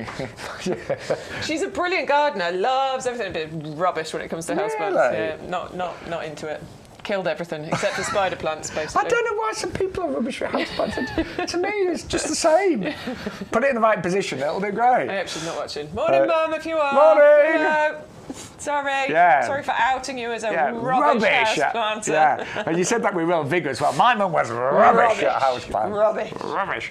Right, we're going to move on to this brand new azalea for you right now. It's called Japonica Pink Spider. It's a stunner, isn't it? It is. Really pretty. I mean, I always think that azaleas and rhododendrons, when they're in bloom, they really are outstanding. But the fact that you've got that variegation on the petals, the wonderful pink streaks and the creamy white streaks, that's going to make this even more outstanding.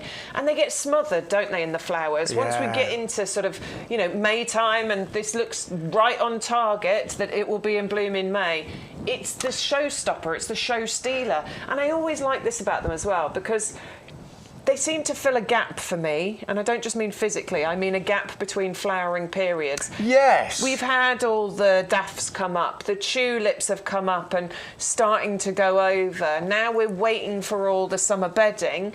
These fill that gap.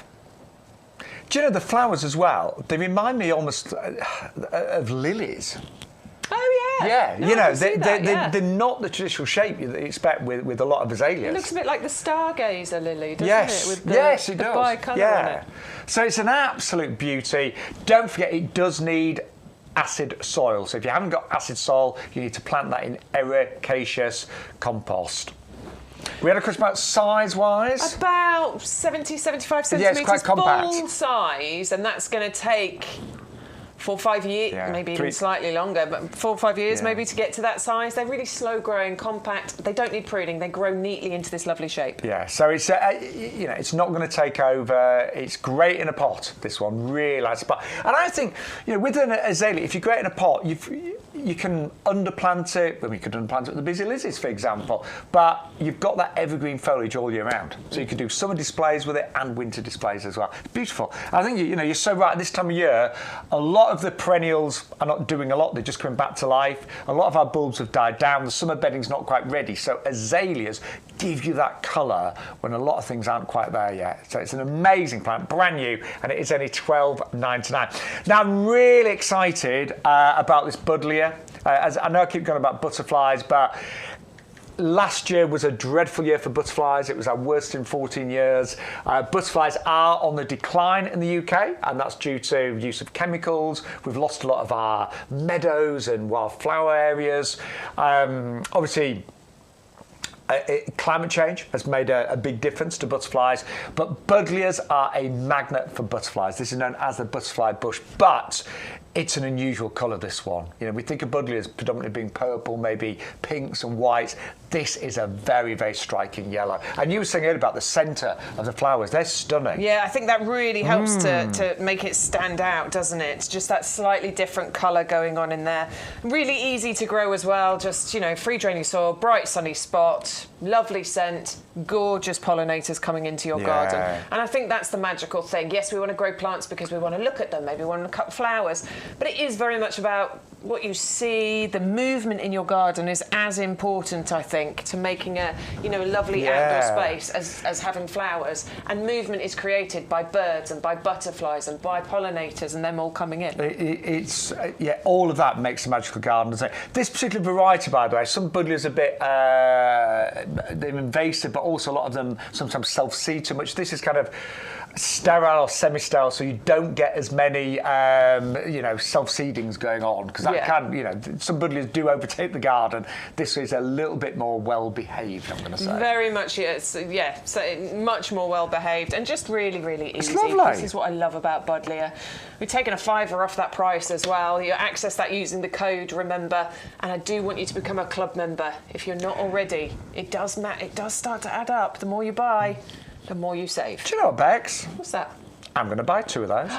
No way. Because I've got a purple Buddleia, the Davidii. Oh, the purple and the yellow together. I'm thinking the yellow either side of it. That would be great. Wouldn't it? I love purples and yellows together. That's what I'm thinking. Yeah. One either side. It's a good combination of colour. That's what and I've got there you go. Sorted. I've sold myself 2 of them. I am. I'm just thinking that would look really good, wouldn't it? Really good. That'd be really I love purple and yellow and orange. It's a great combination. Right, so there you go. I'm going to get 3 of the extra large heavy duty pots today, 2 Buddleias. Okay. And do you know what? I am going to buy the Tumbling Tom. And between you and I do normally grow my tomatoes from seeds, but I've not had the time. But you didn't do it this year? No, and I'm thinking I'm just. You can just pretend. Just pretend. Doesn't matter. I agree with some seeds. I'm not ashamed to buy the plugs. Absolutely not. Because I'm not a seed sower. I might do in the future, but it's just not for me. I like the plugs. Yes. It's easy. It's simple. You're good to go. Plant them. They'll tumble and trail over the edges of pots. You can plant them into hanging baskets. Each one of those plug plants will get to about 40 by 40 centimetres, and they do have that lovely trailing habit. To be honest, I did get a bit frustrated last year with having to stake my. It did. It just annoyed me in the end. And it's all about topping them off and getting it at the right point to top it off and stuff like that. And it annoyed me. So I'm not doing them this year. I'm taking a year off. But this would be easier, wouldn't it? It would. And I grew them in. You saw I grew mine in 30-litre heavy-duty pots. And also, if you have got a greenhouse, these actually make more use of the shelving because they're in pots and they trail down, if that makes sense. So you're not got everything on the greenhouse floor. But you can, obviously, you don't need a greenhouse. You can grow those outside in any pots, hanging baskets, and you work out the value at home. £11.03 for all of you club members. So it's less than £1 a tomato plant. And then you are going to get hundreds of tomatoes, hundreds of delicious tomatoes. And at the end of the season, if you've got some that haven't quite ripened, they make the most amazing chutney as well, don't they? They really do. Really nice. I love cheese and chutney. Oh, yeah. Cheese and chutney. It's one of Sean's regular lunches. He brings in one of those little packs, you know, that you peel the lid off, and it's got cheese and chutney in it. I love cheese and chutney. But that is a fantastic variety. So I'm getting my order together here. 3 of the big heavy duty lots, 2 Buddleias, and I'm going to go for 12 of the tomatoes. I want the leeks and the onions so far. So leeks, onions, and about 6 heavy duty pots. Right, and then we've also got on our favourites table, we have got the lettuce Oakland. And again, I know sometimes, you know, you think, oh, I can't be bothered to grow my own. But actually, what we've chosen are some really easy ones. This is the Oakland lettuce. And you can keep picking the leaves for several weeks. Just the outer leaves, then the new ones will grow back. So when you actually have 12 plants, you get a constant supply of fresh lettuce. And these don't need a full sun, so they actually better, you know, maybe morning sun, evening sun. Keep them well watered. It's a really attractive leaf, this one, so you know they're going to look quite decorative at the same time. I mean, you could grow them in something commercial, like our heavy duty pots. You could grow them in your borders if you've got to grow your own area. But actually, they look really nice in those Somerville planters that we're looking at right now. And it's a lovely lettuce, this one, isn't it? Really nice. It is really delicious flavour, simple to grow. You're going to be cropping probably in about 4 to 6 weeks after you've planted it. Yes, it's quick. And you're just going to take off the leaves as you need them, which means you can keep cropping all the way through the summer. And it smells good, it tastes good. I just don't see why you wouldn't with that one. No. I don't think there's any major skill involved. I would definitely feed, though. That would be my other recommendation. You want a high nitrogen feed, so obviously our blooming fast would be good, because that will really work on leafy growth. And let's face it, lettuce is leafy growth. Yeah, it would help if you get more leaves, wouldn't it? Exactly, yes. Yeah. 381 pound 7, 12.98. Club members just £11.03. Anyway, if you just joined us, good morning. Good morning. Welcome to YouGarden TV. Hello there. If you've never seen me before, I've been away. Still working for YouGarden, just doing other bits and pieces. But lovely to be back with the fabulous Beck. So we've got Matt, who Stu's not been in a lot lately, is he? Well, Stu does during the week now. Matt does the weekends. So Stu, I always get confused now. So Stu does... You'd get him on a Thursday if you're here for Thursday right. YGTV. And well, Matt's here on a Sunday. Careful. Stu will be watching that. Stu will be watching. Yeah.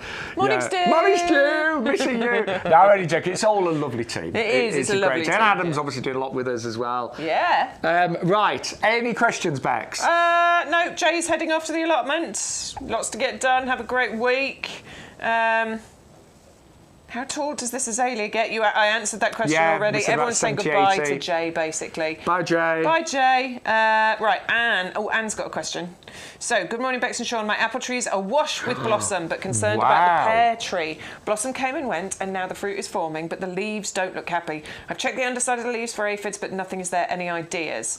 Let's have a little look at your pictures, first of all, shall we? Check out the blossom on that. Looks great. Whoa. I mean, and every one of those has got potential to become a fruit. That's lovely. Whoa. That looks amazing. It's obviously really happy against that wall, isn't it? That is a happy plant. Right, is this the one that's... No, I don't think so. There's another picture. That's a happy plant by the looks of things. Because they all look happy, yeah. And then this is what she's talking about. Ooh, yeah. Bit... I can see that the fruits are definitely forming. But then, yeah, there's some leafy issues. But you can't see anything on the leaves. There's no aphids. There's none of that stuff. Have you checked? I mean, it's difficult because sometimes there might be things in the compost affecting in the compost. I assume you're feeding. I would definitely look at feeding because you, again, blooming fast with the NPK, nitrogen's going to help the leafy growth there, and then the phosphorus and the potassium will work on the other bits and pieces. And what I would say is any diseased leaves, just take them off as well. Remove them because if it is some looks kind like a lot of leaf you'd be removing though. Yeah, that's the problem. Take off the worst ones then. Yeah. Because if it is like some kind of fungal infection, it will only spread. Hard to say, it is hard to say. It's difficult to say, but definitely look at feeding. Maybe remove some of those, you know, the worst leaves. And I might actually just take those pictures and see if we can get you some advice. Yes. See if anybody... it could be some... But, I mean, look, the other two look amazing, don't they? They do look amazing. Looking really good. No problem, Gregory. Yeah, but well done. Well done. The others two look amazing. They really do. Lawrence says, I've been using my water from my tumble dryer on my houseplants and garden shrubs since last year. All plants appear to be okay. Great. None died thus far. So consider the practice to be okay. Thank you, Lawrence. I do filter it through a towel first, as the water does contain microfibres not necessarily visible to the eye. Took delivery of the Cerebra in Nandina yesterday, so thanks again for aiding the decision making. That's a pleasure, Lawrence. No problem. Lawrence, that was a good point actually about the little fibres. Yeah. All right. So Neil, that's for, there you go, Neil. For you from Lawrence.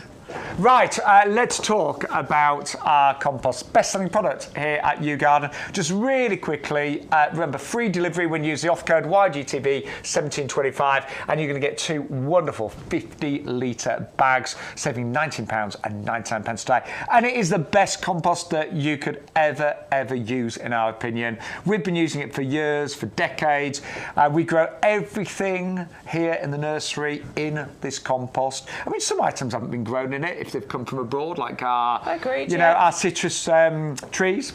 They'll be grown in an ericaceous compost, but everything that we grow here is grown in this compost. If we grow it or we pot it on, this is the compost that it goes into. And as a professional working nursery whose business it is to sell quality plants, of course we're using the best compost. And I've often said this, and I don't want it to just be a throwaway comment, but if there were a better compost, I'm pretty sure we would be using it. Well, we would. There's no reason why we wouldn't. And it is very important to get the best compost. You spend money on your plants, you want them to survive, well, feed them the right stuff. Putting them in the best compost is feeding them the best stuff. There are cheaper composts out there, but like my mum, is it my mum who used to say this? I always say it's my mum. Buy cheap, buy twice, basically. We know that is a problem, don't we? Sometimes you get what you pay for. I've done it, Bex has done it, occasionally we've run out of compost and gone, oh, that'll do, but, no. It never does do. And I do a few trials sometimes using our compost and other composts, just for my own sort of peace of mind, really, sometimes. Yeah. And this always produces far better plants. Always. So really quickly, I know we've got loads to show you, but 50% composted wood fibre, that gives it this amazing texture, and that texture means that those roots, from a seed to plug plants, perennials, trees, they access everything they need. Oxygen, water, nutrients, they can get right into this compost without any problems whatsoever. Then, I don't know what you said. I don't know what you didn't say. Peat. We've got 3 different types of peat: light peats, dark peats, and renewable peats. Now, we do sell peat-free compost, but in honesty, we don't think they're quite there yet. No, I mean, I've tried peat-free and... they're okay. The plants just didn't grow quite as vigorously. The water ran off the top. You have to keep on top of your feeding with it. I agree. So, look, there's a choice, of course. If you want to go peat-free, go peat-free. We highly recommend this one. It's in the perfect spot as far as its acid alkalinity scale is concerned to be the best for the majority of the plants that you have. And you've got that lovely wetting agent that's going to grab hold of the water and hold on to it too. And that slow-release fertiliser, which will feed your plants for up to 6 months potentially as well. So it is a brilliant compost. You know it's great, and that's why you give it so many 5-star reviews. So it's, and it's delivered free of charge. I mean, 21.23. Although we don't claim to be the cheapest, for 100 litres delivered free. Yeah, it's not bad, is it? No, it's I find it annoying going to buy compost. So. No, it's a hideous experience. Yeah, do you know what? I don't enjoy shopping at all now. No, do you know what? I don't. I used to go out and love going shopping. I'm not. There's no staff anywhere either. Have you noticed that? Everything's self-checkout with one person looking after, dozens of tills. I used to go out on a Saturday, spend 5 hours going around the shop. I can't be bothered anymore. I know. Maybe it's an age thing. Maybe. I don't know. But I don't think you get the customer service in most shops. No. I just don't. That's no offence, but I just don't think there's enough staff. And garden centres, when was the last time somebody helped you with your compost? Can I put that in the car for you? Yes, please. Now, when I worked in a garden centre, when I was a student, I helped everybody with their compost. Yeah, but see, as Matt's saying, that was 100 years ago. That's why we're here. We're here to help you. Yes, we are. We might not be able to physically lift it up for you, but we'll send it to you and somebody will lift it for you there. Right, the professional farmer manure, we've got the detail on the screen for that. So this really is for anybody that needs to improve their soil. And it's something, little tip, and I know from my own experience, particularly when you move, the first thing you should do is really check out the soil type in your new garden. And before you plant anything, make sure that that soil is at its best. And that can involve adding things like the farmyard manure, because that's going to add so much nutrition, but also really improve the texture. So if you have got an area of your garden that is a little bit challenging, dig some of this in, and that's what I did in my garden underneath my eucalyptus tree. It's fantastic. But also, when you're planting things like your new shrubs and vegetables and roses, if you mix a bit of this organic matter in, it can make the world a difference. It really can, absolutely. Texture, feeding, all of those things are helped by mixing this in, and it works for the majority of things you're going to put in your garden as well, particularly if you're a grow your own, you're an allotmenter or anything like that. Of course, you're adding all of that goodness into the ground, but shrubs, shrubs, roses, flowers, all of those things are going to benefit from some well-rotted manure. Right, I'm going to start with the loafers. Yes, we are. I love these. I love loafers. Do you know what? I've never, ever seen this in a garden centre.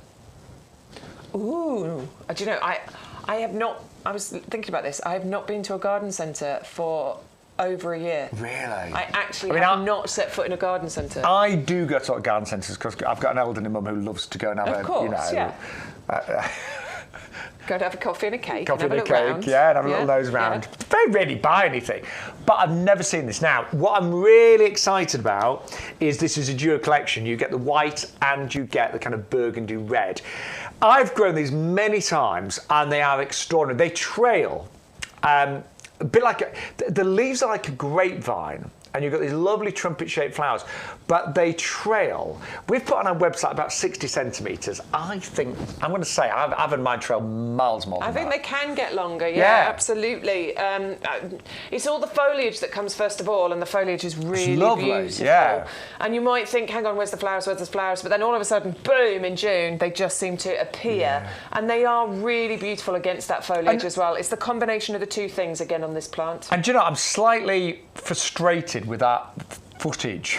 Sorry, Matt, because I don't think it shows the trail. It doesn't show the trail. It shows them close up, but you've got to imagine these in hanging baskets. You've got to imagine these in pots, trailing down walls and things like that. They are amazing. Now, although we don't claim they're winter hardy, a couple of mine have survived in an unheated greenhouse. Have they now? Yes. So I'm not going to say they're winter hardy, but they are on the hardiest side. Mine have survived. They died down to nothing, pretty much, but they have survived in the greenhouse unheated. And that was this, was it? Yeah, from last year. Nice. Yeah, okay, so good. just bear that in mind. So I can't guarantee it. I tell you what, look at the size of these already, Bex. I know. Look. This is the great thing, isn't it? So as I say, certain plants just want to grow, don't they?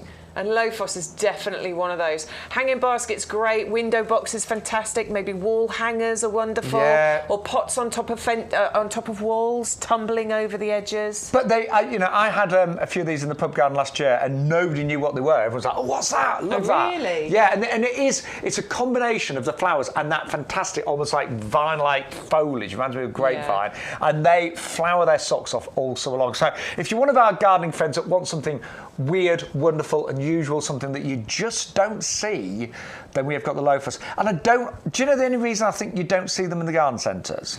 I have a theory, Bex. What is it? I always think that anything that grows quite quickly and trails, when it's in a garden centre on benches, it could easily get tangled into other things. So I don't know. Yeah, maybe.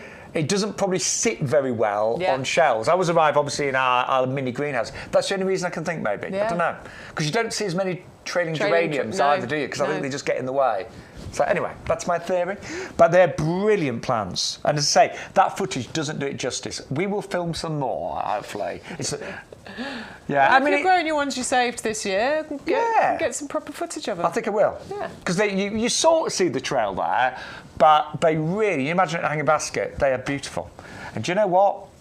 I'm going to buy some more. Because I've only got the red. I bought the red. Right. And you get the white as well. You do, yeah. Yeah. You do. So how much am I spending today, In fact, Bex? I'm sure you get the 3 colours in here. So we've got 3 pictures on there, and I'm fairly certain. So you get a red and sort of like a pinky one? You get a red, a pink, and a white. Even better. And they are labelled on here, so you know exactly which colour is in which pod. So you do. You get the red, the pink, and the white. Do you know what threw me? Our description. Yeah, duo. Yeah. Because I'm thinking, that looks different from this. That looks more red, and that looks more pink. So I am definitely getting those. So I'm buying 3 of the big heavy-duty pots, 2 Buddleia. The Tumbling Toms. Tumbling Toms, 12 of those. And the Loafers. And the Loafers. Right. I've not been here for a while. I need to shop. Need to shop. Yeah, absolutely. I understand.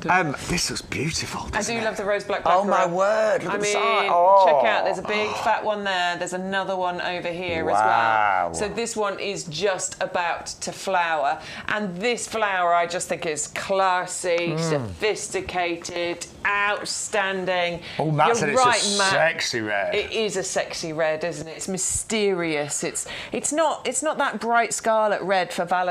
This is moody and dark and delicious, isn't it? Yes. I love Almost sensual. Almost sensual, for sure. It's a hybrid tea as well. So what this hybrid teas tend to... So they'll produce single stems with larger flowers. You tend to get bigger flowers on a hybrid tea than you do on a floribunda. I mean, look at that. So you imagine when this is established, you're going to be picking the most... Look, you can see that's a big bud on a really tall stem. It's a gorgeous rose Don't you love the foliage as well? Yeah. On this one? It's really... it's a dark... It matches the colour of the flower because it's a dark green that you've got on here, a real dark colour to go with that dark flower there. And I think if you wanted something sumptuous and moody and outstanding and a focal point, that could be it. But I think you could also mix this in with a lot of other colours of rose. I mean, if you've got the iceberg rose, for example, the contrast between the dark colour of that and the white of the iceberg would be amazing. I was going to say white next to that. Yeah, that'd be something, wouldn't it? Stunning, wouldn't it? It's a beautiful rose, and it's already really well established in the 3 to 4 litre pot. So many of them are just coming into bud. You will get loads of roses in the first year, but roses are long-lived. You know, roses can last 10, 20 years or so. Very well bred, this one, so you know it's going to be, generally speaking, disease resistant. You know that it's going to repeat flower. And fragrance-wise, it's got a nice fragrance, this one, hasn't it? Yeah, really it does. Nice. It's described as a medium fragrance, so yes, you're going to get really decent fragrance from the black backer. It's not the heaviest, but it's not light fragrance either. I don't think you'll get it yet. No, I won't get it quite yet. Give it 2 weeks. But it's a stunning, stunning rose. And it's going to go to about a metre or so, that one, so you could go in a pot. Sorry, no.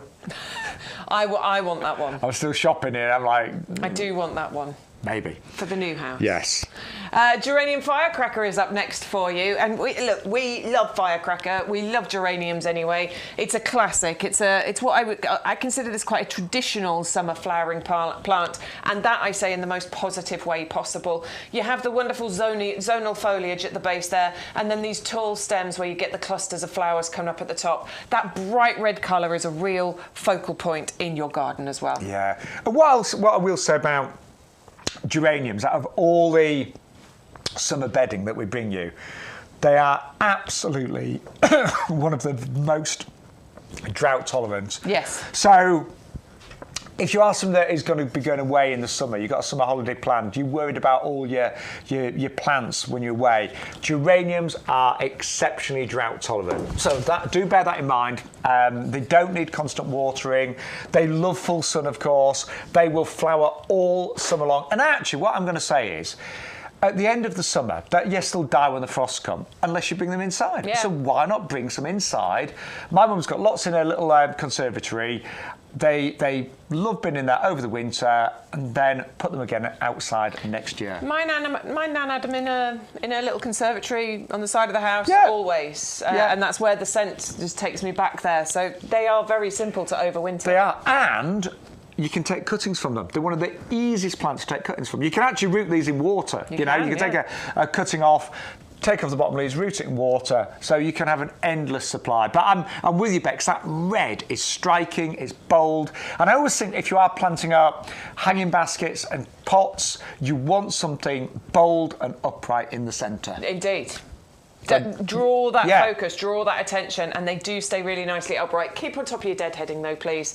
I stopped on my geraniums last year, and of course they stopped flowering for me. So I had to go and chop them up, and they came back again. But just keep on top of your deadheading. That's how you keep those flowers coming. And we love, say, not just the intense red, but that zonal foliage as well is absolutely beautiful. And you get 12 of those for $14.99. Right, we have got a little bit more of green. This cabbage is interesting. Yeah, I quite like this because it's got the sort of tapered top to it rather than just that fully round one that we're probably used to buying from the supermarkets. It's actually an award winner. It's got the RHS Award of Garden Merit, so proven performer, absolutely worthy of planting into your garden. And what it's going to grow for you is something really sweet, tender and crunchy. I do like cabbage. No, I do. I know, it's delicious. But it's compact, it's quite safe, space saving as well, and it'll be ready somewhere between 12 to 16 weeks after planting. They're going to grow to about, they can get to sort of 50, 60 centimetres height. So you want to space them, I'd say, probably a good 50 centimetres apart, I think, just to give them a little bit of room. But they're pest and disease resistant. They really don't require much from you. Well-drained soil, remove any competing weeds around them regularly. And that's kind of it, really. When it's ready, just use a sharp knife, cut it at the base. The whole cabbage will then come away ready for you to cook. And you can use it in so many things, like you can make in coleslaws with them, or in stir fries, and there's all sorts of salads you can make with them. If you want to lose loads of weight, there's a famous cabbage soup. There is the cabbage soup, yeah, indeed. Nobody will come to near you. No, I was going to say, we're not really advising that. But yeah, and just back to grow your own, it always tastes so much better, doesn't it? I love it. It really does. I love doing it. Nothing more rewarding than going out in the garden, cutting some fresh veg and eating it that night. Absolutely gorgeous. And you are going to get 12 of those plug plants for just $12.98. All the hard work's been done for you, or £11.03 if you're our club member. And then, remember Popeye? What did Popeye eat? Spinach! I used to love Popeye. I did. Is Popeye still on? Probably not. I might find an episode and show it to my kids because I like wowing them with how poor the television used to be when they were kids. Yeah. They watch them now and they go, "What is this? Graphics on this are rubbish." That's funny. But spinach is very nutritious. Very, very, very nutritious. Like, it's amazingly nutritious, ridiculously quick and easy to cook, and actually pretty ridiculously easy to grow as well. This is something a bit like the lettuce you'll be picking within about 4 to 6 weeks after planting. Super simple, okay? So all you've got to do is keep it consistently watered, and I would definitely plant it somewhere in a semi-shade position. Yes, I agree. This is what's going to prevent the bolting, but this is going to prevent it from going to seed. If you keep it consistently watered, it's going to prevent the stress. Feed it with a high nitrogen fertiliser. This is all about leafy growth, so you need the blooming fast, and that's going to keep it just growing beautifully. Cut and come again. Come again. Cut the outer leaves. That's going to keep it consistently growing for you, so you're constantly just picking all the way through the summer. It's an annual plant, by the way, so this is one you'll have for this season, you'll buy again for next year. Well worth doing, though. Yeah, and again, the fun and enjoyment you'll get is incredible. And we have got our 50-litre pots and our 30-litre pots. So, pretty well, all of the fruit and veg we've had on today's show, you could grow in our heavy-duty pots as well. Yeah, you definitely could. The room in your garden, or the, you don't want to be using your beds and borders for fruit and veg. Right. We have got some other vegetables for you right now as well. So something for everybody. We've got the leeks, which you're going to be going back, you've decided. I want to. Yeah. I do want to. You find room somewhere. What about the front garden? Right, so these are the Santa Cruz. They are particularly tasty. So really delicious. And again, you will get the 12 plug plants for £12.98, $3.80, Don't forget, you do need to get the free postage. You need to use the offer code YGTV1725.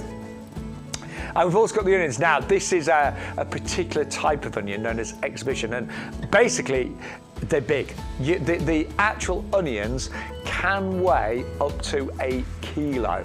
But please don't think because they're big, they're gonna not be delicious. They are incredibly tasty. $3.80 for £12.98. That is for 12 of the plug plants, by the way.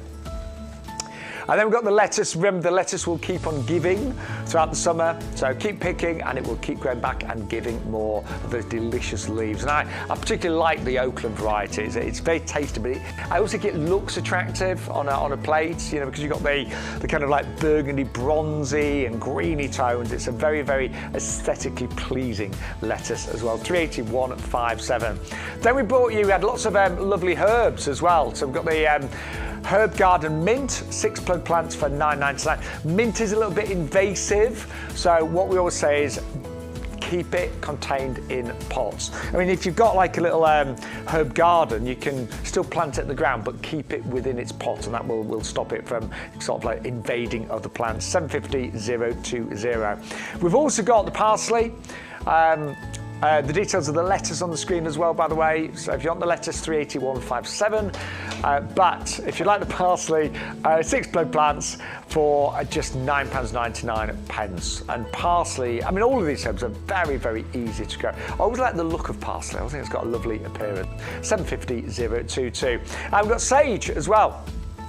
I've grown sage for many years. Again, this is an English sage. And I always think fresh herbs, they make such a difference to cooking, don't they? They really do. Just 1 or 2 herbs in a dish can actually change and lift the flavour so substantially. 750-065. All of these can be grown in pots, of course, as well.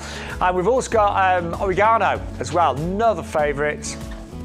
And again, same price on those, £9.99 with postage included. But don't forget today, you will get free delivery on everything on the show as long as you use the offer code. Now you might be thinking, do you know what, Sean, I prefer a mixture of herbs. I prefer lots of different ones. Well, we have got the kitchen herb collection where you get 18 plug plants. So you get parsley, you get coriander, one of my favourites, and you get the sage as well at just $14.97, saving £15 today. And having several of the same herbs, so you're going to get 6 of each, that just means you can have a constant crop. So, some you'll be picking, some will be growing, but you'll have that rotation, of course. 750-069. And that's the herb collection for the kitchen. But the biggest one we've got is actually the one that we call the essential collection. Amazing value on this one, actually. So you get 36 plug plants. That includes mint, parsley, chives, oregano, sage and coriander as well. I mean, it is amazing. When you look, you're going to get 36 plants, saving £40 today and just £19.94. So that is it's about a third of the price that it should be today. I'm not a big fan. We just want to, get this to you as soon as possible. Now's the time these really need to be planted up. So we are doing a massive saving on those. I'm not being, if you went to the supermarket and you bought a potted herb, what we're talking about, £3, £2 to £3? Probably. Yeah. Last 5 minutes on your windowsill. Can never keep those Is things it just alive. me that whenever I bought them from the supermarket, do you know why? It's hit and miss? So I've heard because they multi-sow them. So actually what you can do is you can split them and put them into separate pots. Do you know what? You are so right. That is what it is. Yeah. So they get overcrowded. Yeah. Because the idea is you buy that potted herb, but really you use it and that's it, isn't it? Yeah. But that is it. They are overcrowded. They're overcrowded. So I've tried it in the past with. Still didn't make too much difference, but that is the reason. So I've split basil in the past and put it in 2 or 3 different pots and given it a bit of extra space. Yeah. It did make a bit of a difference. But that does make sense. I mean, I don't kill many plants, but herbs in the supermarket. It's hard. Literally the next time, like, what's wrong with you? What have you done? So you can grow your own very, very successfully. Right, you've absolutely loved our brand new heavy duty pots. I mean, these. In fact, shall I just get you the 30? Can you reach, Bex? Yeah. So do the comparison. We have sold hundreds of thousands of these. It must be hundreds of thousands over the years. We love them. We've got the brand new one. So that's 30 litre. They're the ones that a lot of you have got. That's the 50. Yeah. I mean, look, if I put it inside, actually, does that so they stack really nicely as well. They do actually stack really nicely. But that's the sort of difference in size. But then if you look at the base of these, so you've got your drainage holes in the bottom, and of course you've got your drainage holes around the side. But this is where we've got the new and improved design on this one. Really that one good. Flat on the ground, these holes probably going to get blocked. But this one, you've got 3 drainage holes there, 3 drainage holes there, times 4, plus you've got the channels here as well. So when that's flat on the ground, there is no way that's getting blocked. Plus you've still got the big holes all the way around the edges as well. That's 24 drainage holes just on the bottom. Just on the bottom. Yeah. Honestly, the design is brilliant. And I know some of you might be thinking, well, hang on, what would I use that for? Well, honestly, just as garden trugs for weeding, when your green bin's full, put your garden waste in these. Permanent homes for plants, temporary homes for plants, storage for whatever. I mean, Simon messaged that he uses this for his laundry. Love it. Great idea. I didn't see that. Recycling. I put my recycling in here. There's so many uses. I am now officially, this is my butcher look, I'm a man with a van. You are? I haven't seen your van. I'm going to have a look at your van. So I've got a van now because it just works with my lifestyle. It really does, because I just realised I'm always moving plants around. I've always got bags of, grit, gravel. Yeah. Because I normally get the compost delivered to my house from YouGarden, but then I'll go and do the pub garden or my mum's garden or do some stuff for the garden club. So I've constantly got loads of things I've ruined my last car. So I've got a van now. I'm going to keep a couple of these in the back of the van. Yeah. Yeah, and just store stuff in them. Absolutely. But I was even thinking about the Tumbling Tom tomatoes. You could put 3 tomato plants in there, and they'd love it. They really would. Raspberry canes, fruit trees. If you've got fruit trees in our 30 litres and been there a few years, you might want to just say, give them a new home and repot them. Yeah. But they are brilliant. I think they can be space saving in certain circumstances as well. I think you're right. There's I keep giving this example, but my 3 blueberry plants, I can't put all 3 in a 30-litre pot, so I've got them in 3 30-litre pots. So that's the footprint of 3 30-litre pots. Whereas I think they would happily live together in the 50-litre pot. So the footprint is less. So I think it does work out as space saving in certain circumstances. And they're not going to dry out easily. Big pots dry out a lot slower than small pots. Absolutely. You will love these pots, guarantee it. Absolutely guarantee it. And I am 100% buying mine today. Right, don't forget, my top tip when you're using compost, one of our 50-litre bags, and you get 2 obviously, but 1 would fill that. Yes. So when you're actually potting up, put your compost in there first, and it's a lot easier to work from. Right, but we've got what's this clip of him we're showing? Who's it? Oh, it's that Peter. Head gardener man. Our head gardener, Peter McDermott, wonderful man. He's got so much knowledge when it comes to gardening. But if you still haven't bought our compost, we've got a clip of him talking to my good self right now. This is why our compost is a bestseller here at YouGarden. We describe this as premium professional compost. And the reason for that is it is the compost that is known, this formula we have perfected over decades. So I've been using it for decades. We have perfected it over decades. You've got a blend of the best peats plus wood fibre that you can imagine. Now, by volume, approximately 50% of this compost is wood fibre, and the balance is made up of a blend of peats, and there are 3 different peats. So you've got things like sphagnum moss peat, which is renewable. You've got sedge peat, and then you've got darker sphagnum as well in there. So you've got 3 different peats.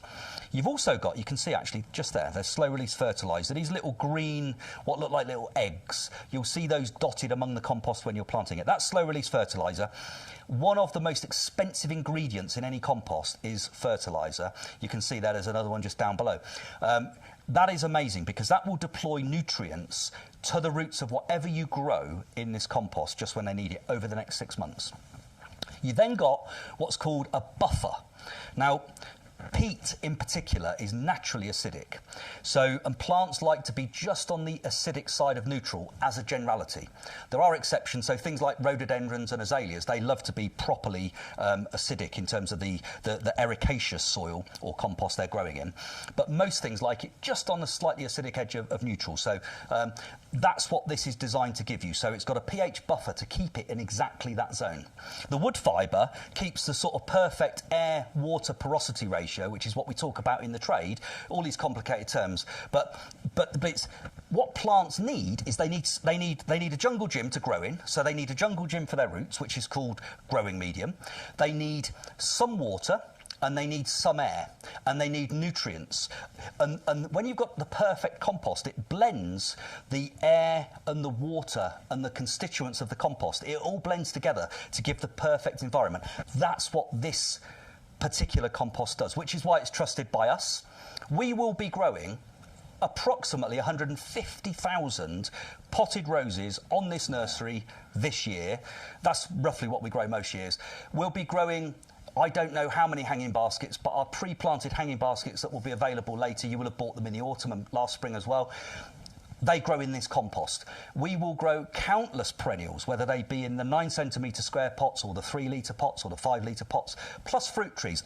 And this is the compost we use for all of those things. So we trust it, the trade trusts it, and actually based upon the well, literally hundreds and hundreds of thousands of bags of this particular compost that you've bought over the years, you definitely trust it as well. And, you know, and actually, peat is a thing. We need to think about peat. Not me. I happen to also be peat, but it's the peat that's in here that we're talking about. We can still use peat in our gardens right now, and actually the alternatives, generally speaking, are a bit iffy. So if you want to get the best results, in my view, use this particular compost for as long as you can. It's got 50% other material in it, which is the lowest level we could get to and still have a professional quality product for you and for ourselves. So we've been as eco-friendly as we can, and we jumped onto that particular that approach years and years and years ago. So this is the same formulation that we've had for at least the last 6 or 7 years, with 50% other material to bulk out the peat, and it still works better. So I would say this is, in my opinion, it's the only compost I use at home. It's the compost we use on the nursery. I can't recommend it highly enough. Yeah. Oh, so I'm going to put Peter McDermott there. And they're not too bad, Sean, mine. He's all right, isn't he? He'll do. But I mean, I know we talk about our compost a lot, and most of you are regulars and you buy it. But if you've never bought it before, it makes such a difference. I really believe it makes you a better garden instantly. And the price, if you're a club member, you save £3.75 every time you order. I mean, that's amazing. It just pays for your club membership very quickly. I mean, just joining the club pays for your club membership, because you get £20 of vouchers and a couple of postage vouchers. But the savings really do add up very, very quickly. Yeah, they really do. Right, we had a few questions, I believe. Oh, let me go onto YouTube. Oh, Facebook. Hello, everybody on Facebook. Hello. Victoria's asking if we can measure the base of the 50-litre pot. Oh, do you know what? I have not got a tape measure. Right, do you know what? I actually knew the sizes of these, and now it's a very good question. Have we not got... I know it's 50 centimetres across the top. Yeah, I do. But it is slightly... I know it's 50 across the top, and 50 is slightly... It's wider at the top than it is at the base. I'm sorry, we do not have a tape measure in here. We don't, for sure. Right, I'm going to guesstimate that Do you not think Craig's got one? There might be one. Right, I'm going to go have a look, Bex, He's okay? going to have a look on the shelf. Yeah. If the top is 50 centimetres and that one is slightly smaller, I'm going to guess that it's going to be 45. But I don't know for sure. Certainly know it's no more than 50 centimetres though. It's 50 litre, 50 centimetre diameter at the top. And you're going to have to allow for space at the top, aren't you? Not just the space at the bottom. They're super strong. You do get a pack of 3 of these included, and they are made to last. These really are going to last as well. And you can use them for the majority of things you're going to plant in your garden. I know a lot of people look at them and go, but they're not pretty pots. But actually, I think that works really nicely, because your focus is then on the plant, not on the pot. And that, for me, works really well with these. So in mine, I've got growing, I haven't got the 50 litres yet, but in the heavy-duty pots, I grow loads of grow your owns. Growing in there as well. So cordyline and rose, I know for certain I've got growing in them. I'm also going to be using them a lot this year. Fingers crossed if the house move actually comes off. I will be planting things into heavy-duty pots in our compost, because that's how I'm going to be able to transport them very easily and take my plants with me to the next garden. So I think as temporary homes for plants, that's a really fantastic thing to have as well. Sean's still got a euonymus planted in one. He's no idea where to plant it yet, but it could happily live in that pot for the remainder of his life if he wants it to.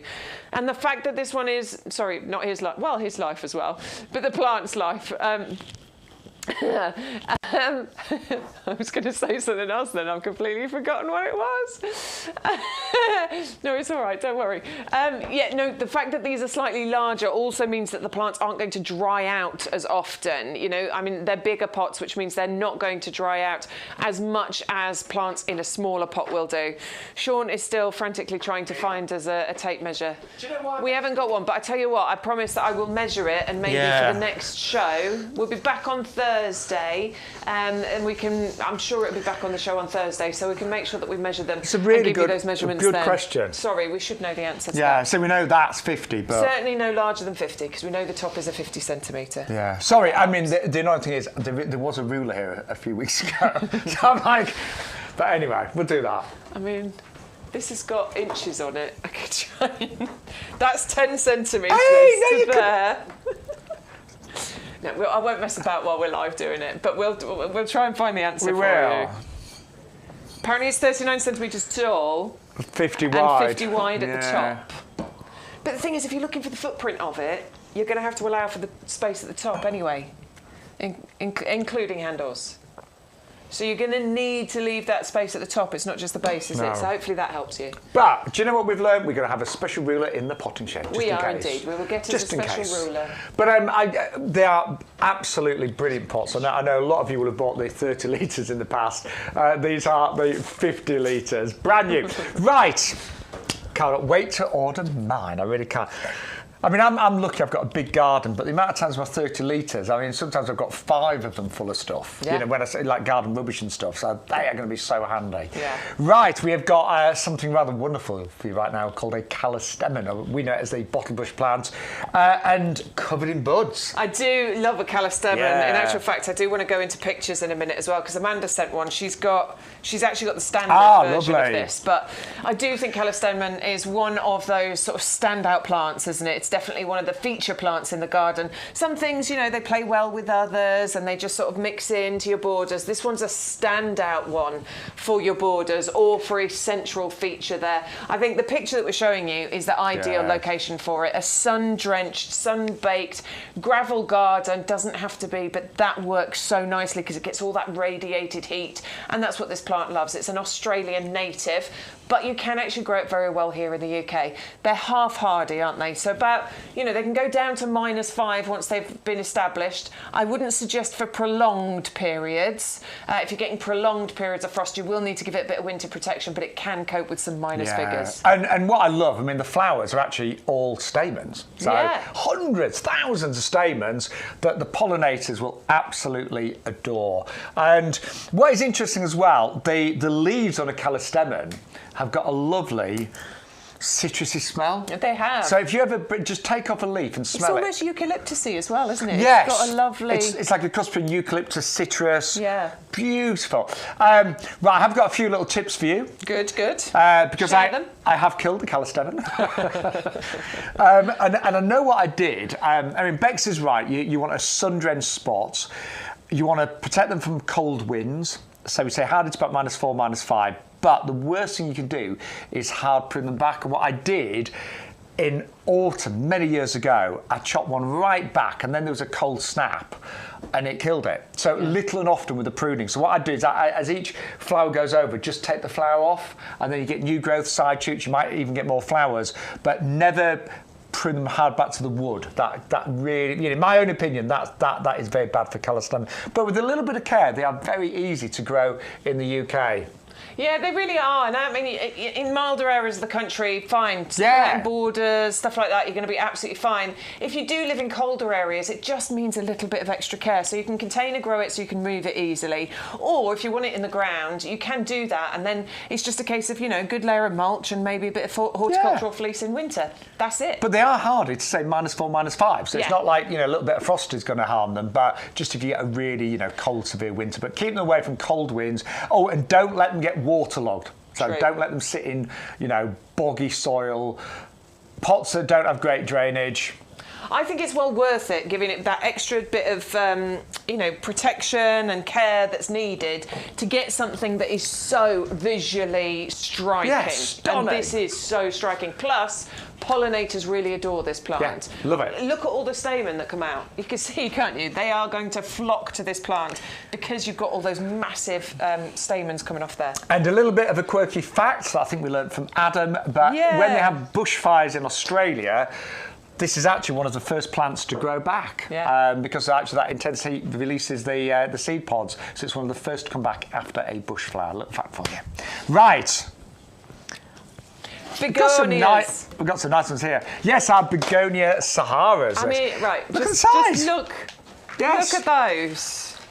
These desperately want a home, don't they? They just want to get planted. Do you know what, Bex? I wouldn't grow these on, would you? Nah, I think you'd be safe, wouldn't you? I think you'd be safe. I mean, again, you need to look out for the frost, but the weather's looking amazing and we're nearly into May. Look at all of those. I mean, just bear in mind, as my mum would say, never cast a clout till May is out. Yes, we still don't really Weird saying. But we are going to have some really nice weather, but that doesn't mean there might not be a little bit of night frost. So just bear it in mind. But yeah, long flowering all summer long. Summer weather tolerant as well. Again, we're talking about begonias, so it's the same thing we talk about with every variety of begonia we bring you. They really are tolerant of British weather.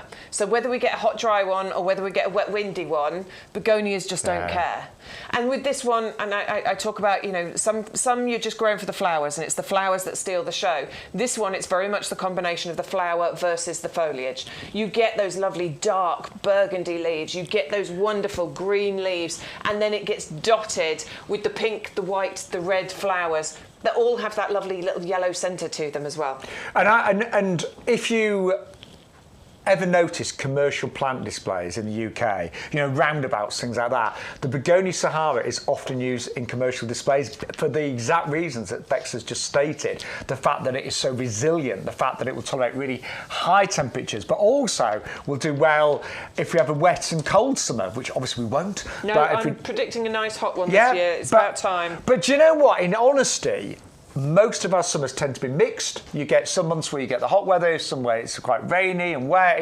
It varies, but these don't care. You do not need to deadhead them, so they will keep flying without taking off the old flower heads as well. And although, if I'm really honest, I do not think that the individual flowers are outstanding, but it's a combination of the foliage and the flowers that makes them an absolute winner. They are and en masse, they look fantastic. And actually, when you look at the leaves, they're really big and fleshy, and that's why they are drought tolerant. So when established, really nice and drought tolerant, and a plant that will literally flower its socks off all summer long until those very first frosts. But it's a real resilient one, this one. It's brilliant. I'm sure this is the one my mum asked about. She didn't want the pro plugs, so I need to message her and find out if she wants me to get her some and send her some.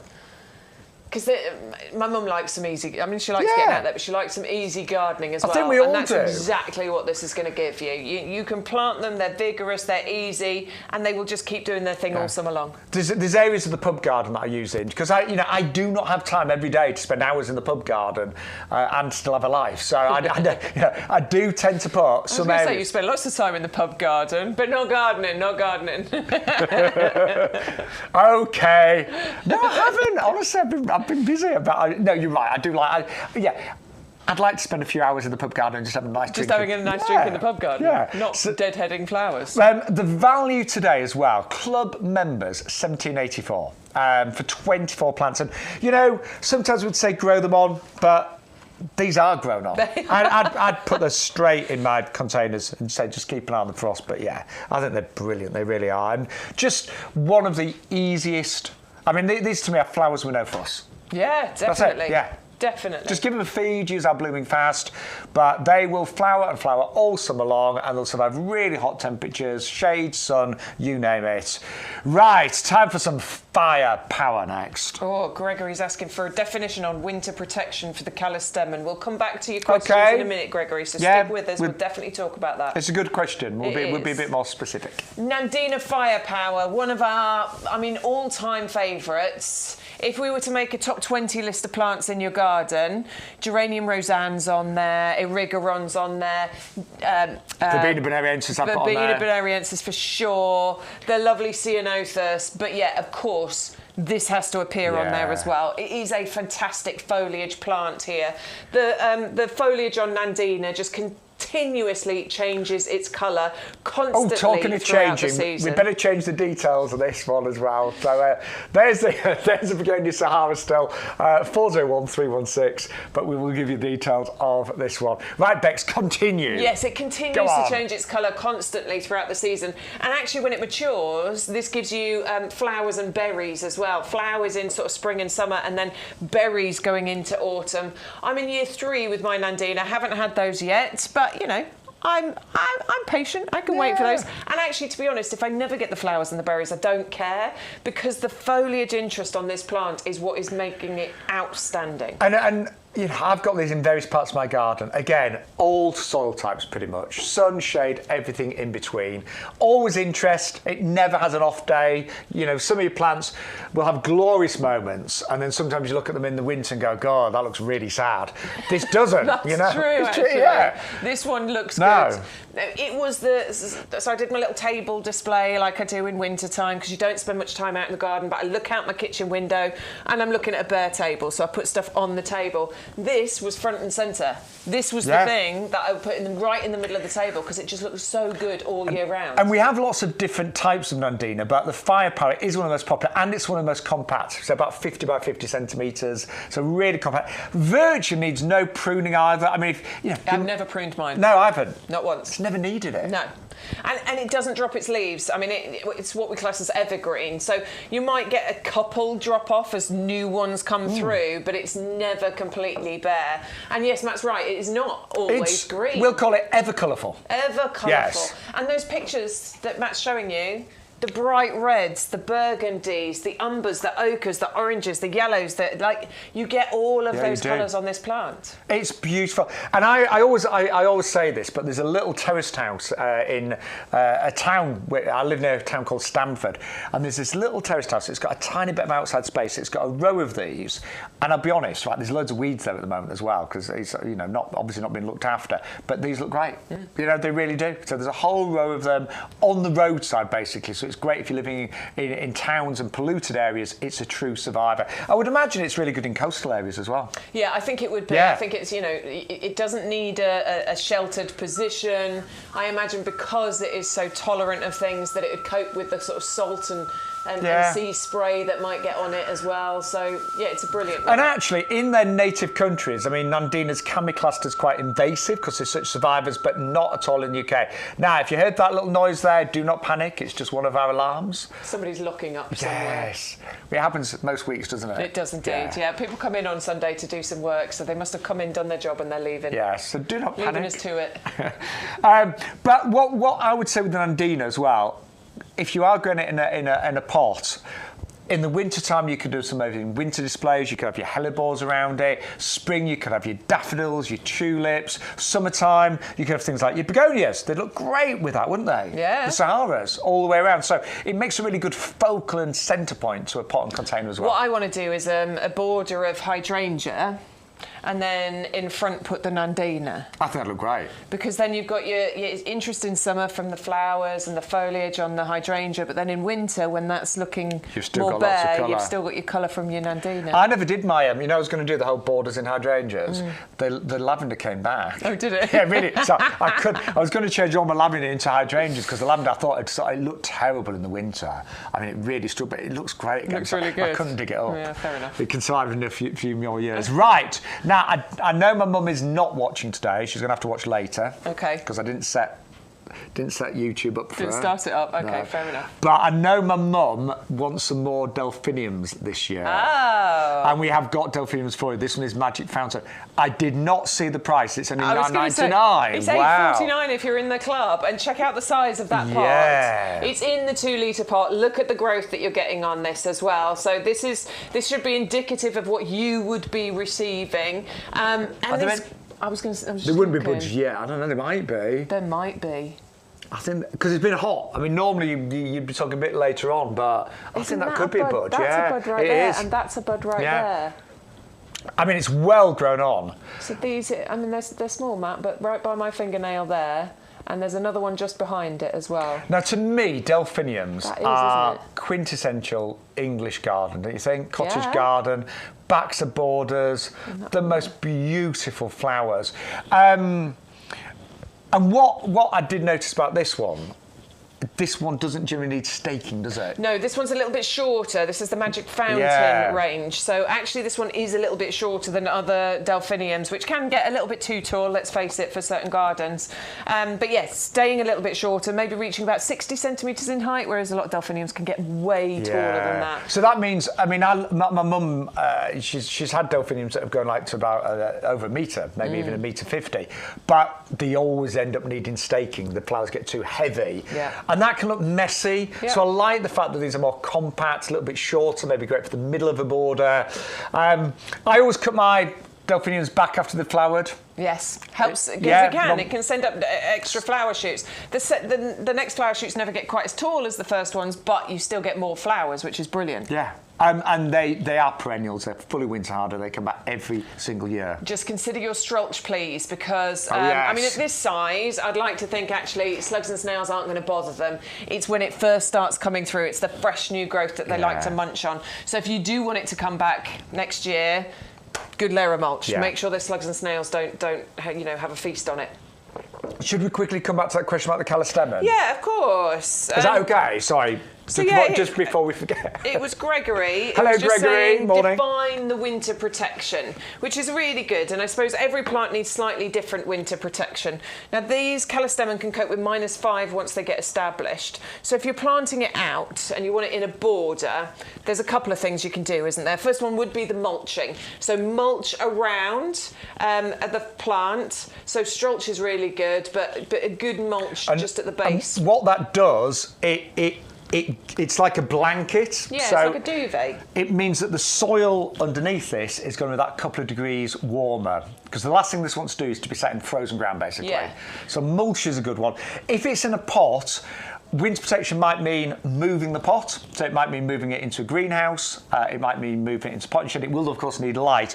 Or sometimes just moving it so it's against a wall. Because actually the wall of your house can often make the plant a couple of degrees higher in temperature. It can make 2 or 3 degrees difference. So simply just moving it there can make the difference.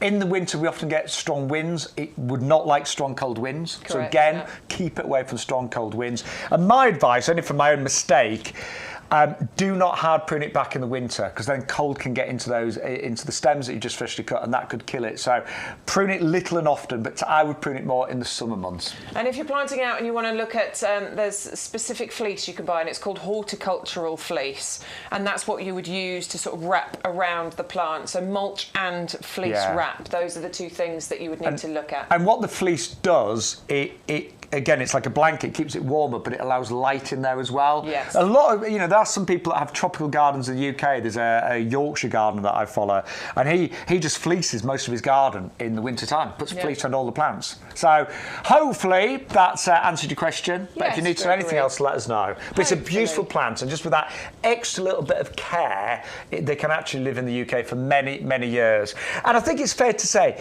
a lot depends on where you live in the country. There's a massive difference between those of you that are watching that live in Brighton to those of you that live in Edinburgh, and everyone in between. So do bear that in mind as well. All right, so we've got the lovely essential herb collection here for you, where you're going to get the pack of 36 different plants. 12, 24, 36, yes, 36 of them. And it comes in the 6 different varieties that you've got here. We'll give you the details so that we can list those out for you. But you're going to get the sage, you're going to get the coriander, you've got parsley, you've got chive, you've got... Mint. Which one have I missed? Oregano, that's the one. So you're going to get all 6 of those in this collection. Now, the mint is perennial, the chives are perennial, and the sage is perennial.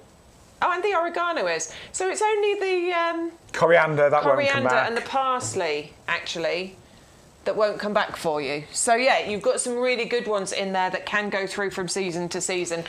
Don't plant the mint in the ground, please. No. Don't make that mistake. It's what we would call a thug, worthy of having a place in your garden, but keep it contained because it does It gets spread, everywhere. it takes over. It sends out new shoots like... Yeah, but fine if you're keeping it contained in a pot, And absolutely. what I do, I've got like a herb garden and I just have it in the pot but I have it buried. So it looks like it's part of the garden but actually it's in its own pot. Yeah, it's contained then. And then you can go out and you can pick your own herbs as and when you need them. And just think about all the different things that you're going to do with that variety of herbs that you've got growing there as well. There's so much you can do with those.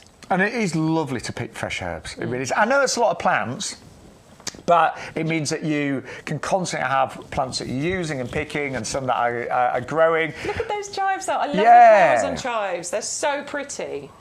And I believe the flowers on chives are edible as well, aren't they? Yeah. And the pollinators love them as well.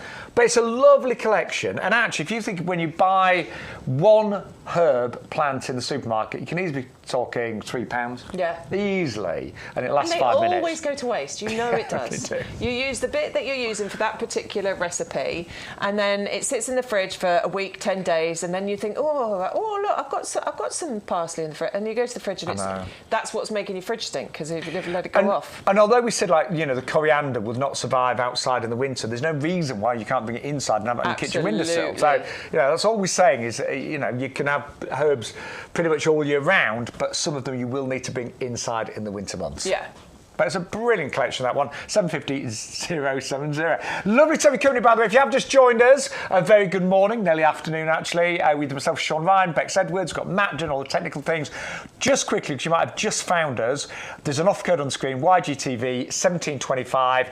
If you use that offer code, you will get free postage on everything on the show. Everything. Which is amazing. So even if you're buying heavy compost, the farmyard manure, the big 50-litre heavy-duty pots, loads of plants, we will deliver it for free when you use that code. But also it unlocks lots of other offers as well. And there's two prices on the screen. There's a red price, which is excellent. There's a yellow price, which is even better. And that's for our club members. Yeah, definitely. You have to join the club to get those lower prices. It costs just £10 to join the club. That's your annual subscription cost. So it's one-off payment of £10. It's on auto-renewal, but you can cancel it at any point. But what that £10 gives you is, first of all, £20 worth of YouGarden vouchers. They get sent to you in the post. You get 2 free postage vouchers. They get sent to you in the post. But you can start saving on your first order because you'll get 15% off today. Yeah. All you've got to do is add that club membership to your basket and you'll save 15% on your first order. And those postage vouchers, although you don't need them when you're ordering from YGTV because you use the offer code and get free postage, it allows you to buy things on the website and get free postage. So honestly, club is brilliant. I know we've got, I think, 45,000 members plus, probably more now. More than that. Now. So do join if you're not a member already. Honestly, it saves you hundreds of pounds over the year. You don't need to buy many things to save money, actually. Nope. Then we have got our white strawberry next, the Pineberry, and very excited about this. So I think YouGarden, we have got plants for everybody, no matter what type of garden you've got, no matter what experience. But we also do like to bring you a few quirky and unusual things, don't we? I love it. I love it when we've got something new. Of course, we've all got our firm favourites that we do every single year, but it's nice to add something new and unusual. And just bear in mind, I mean, we were talking earlier, you said these were in Waitrose. Was it Mauricia who mentioned saying they were on sale in M&S? Oh, yes. I mean, you could be growing the fancy fruits in your garden. Don't go and buy them from Waitrose and M&S and spend a fortune.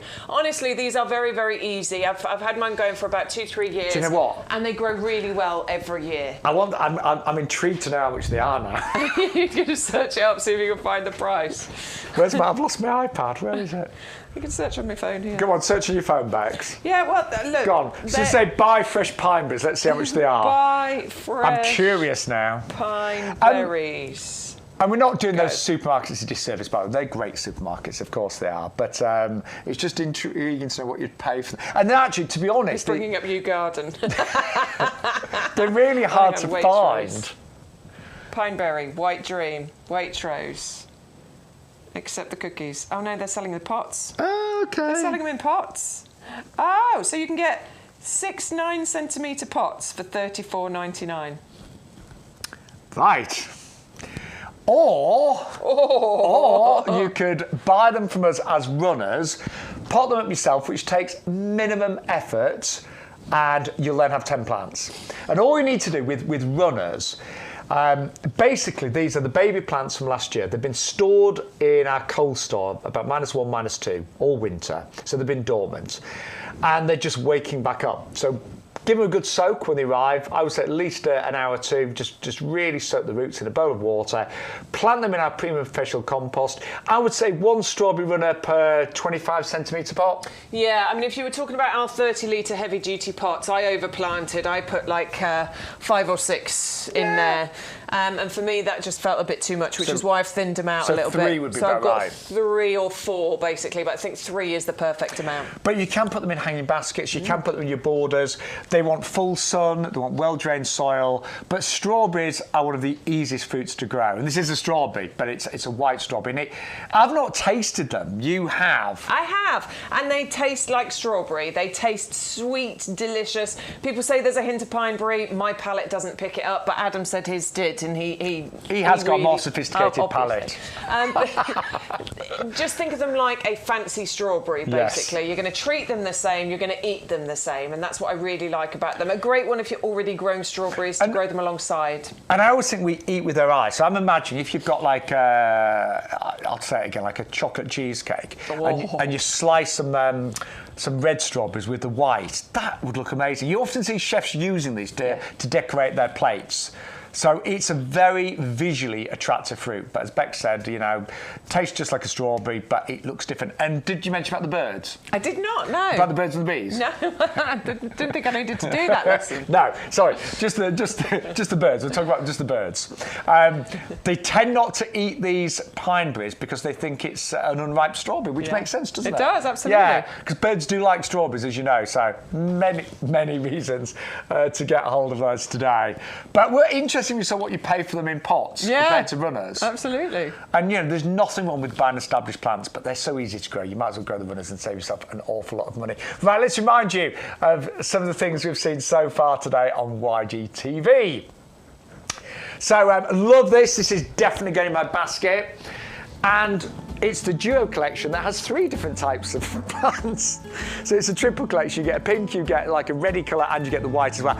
Honestly, at home, I want you to try this. If you're looking for a different type of bedding plant, these trail beautifully, and the leaves are great. They're like a grapevine. Then you've got these gorgeous trumpet-shaped flowers. They flower all summer long, and although we class them as an annual, because the frost would get them, they're a little bit more hardy than some of the other out there. So mine have survived, few of mine have survived in an unheated greenhouse. So do bear that in mind. They are, you know, a really, really brilliant plant that may survive the winter with a bit of protection as well. 40110. Honestly, they're weird, they're wonderful, they're different. As is the Rose Black Baccarat. Now, this is a stunner. It's like a chocolate red, and it's a hybrid tea. So what that means is big single roses on really thick straight stems. So when this is established, you are going to get the most incredible cut roses as well. Flowers all summer long. Doesn't grow too big. This one's about 90 centimetres or so, and a moderate fragrance. So not overpowering, but still a lovely fragrance as well, and delightful, really rich green foliage. I love that plant, love that rose. A really different, beautifully bred as well, and that's 530513. Arrives in a 3 to 4 litre pot. Right, the most drought tolerant bedding plant for the summer, I think, has got to be geraniums. They really will survive very well with minimum watering. So if you go away in summer and you're worried about your summer bedding, this is the one to go for. Now, this is a perfect red as well. It's like a scarlet red. They'll flower all summer long. Just keep deadheading, so keep taking the stems off as the flowers go over. Feed regularly, but put them in full sun and they will delight you all summer long. And they are the upright variety, so I think they make great centerpieces for your pots and great for the middle of a hanging basket as well. And actually, last year I put, in my mum's garden, I did loads and loads of pots just full of these at the back of her garden, and it made the most amazing display. If you actually plant red, if you've got maybe a long, narrow garden, if you plant red at the back of it, it tends to bring the back of the garden forward, if that makes sense. So bright colours on a long, narrow garden at the back tend to make the garden appear shorter. So, yeah, great if you want to sort of, like, say, have a visual impact at the back of your garden, and anywhere else for that matter. Right, we've also got our busy lizzies. You've loved these now. These have been the most popular plants on the show today. Now, I'm not surprised. Very important. This is a specific breed of busy lizzie known as Beacon. Why is that important? Resilience. These are super, super resilient. So they will survive in sun or full shade and everything in between. They do not mind the weather. When it's wet, windy, they're fine. They are disease resistant to a particular type of mildew that killed a lot of busy lizzies a few years ago. These have been bred to be disease resistant, and you do not have to take off the dead flowers. With the geraniums you do, with these they self-clean, so the flowers just keep coming and coming and coming, and every plant will grow to a clump of about 25 centimetres. They look amazing and they are easy, and they will flower all the way through to the very, very first frost. 40804. Then we've got a brand new breed of azalea. This one is known as the pink spider, the azalea japonica. Very unusual, this one, absolutely beautiful. These lovely kind of like ribbon types of flowers. Now it will arrive in bud, it's already covered in buds. These are evergreen, quite compact, this one. People ask about the size, grows to about 70 centimetres or so in terms of height and width, and it will love being in acid soil. That is important. In fact, it needs to be in acid soil. So do buy, if you haven't got acid soil, buy an ericaceous compost and it will be very, very happy there. 511720. Right, we've got a beautiful Buddleia for you. Been really popular. I think this is fascinating. So it's, butterflies love Buddleias. Butterflies are drawn to bright colours actually, and they're also drawn to scent. This has both. And butterflies are on the decline in the UK. There's 59 species of butterflies and about 3/4 of those are in decline. So to encourage butterflies in your garden, a Buddleia is a must-have. But this is more exciting because it's yellow with some lovely orange in there. It's not quite the same shape, so the flowers are more in balls rather than the kind of like conical shapes. Fragrance is delightful on it, and it is fully winter hardy as well. Grows to about 2 metres, so it's a bit smaller than some other Buddleias, and this one is sterile or half sterile, which just means that you don't end up with lots of seedlings everywhere and the Buddleia taking over your garden. 560498 is your item number. Then we've got the Victoria plum. Now this has been grafted on a mini rootstock, so it's going to keep it compact, probably only going to go to a few metres, but it is a very, very heavy cropper. And the lovely thing is, it's the nation's favourite plum. Some people often say to me, Sean, what are the most easiest fruits to grow in the garden?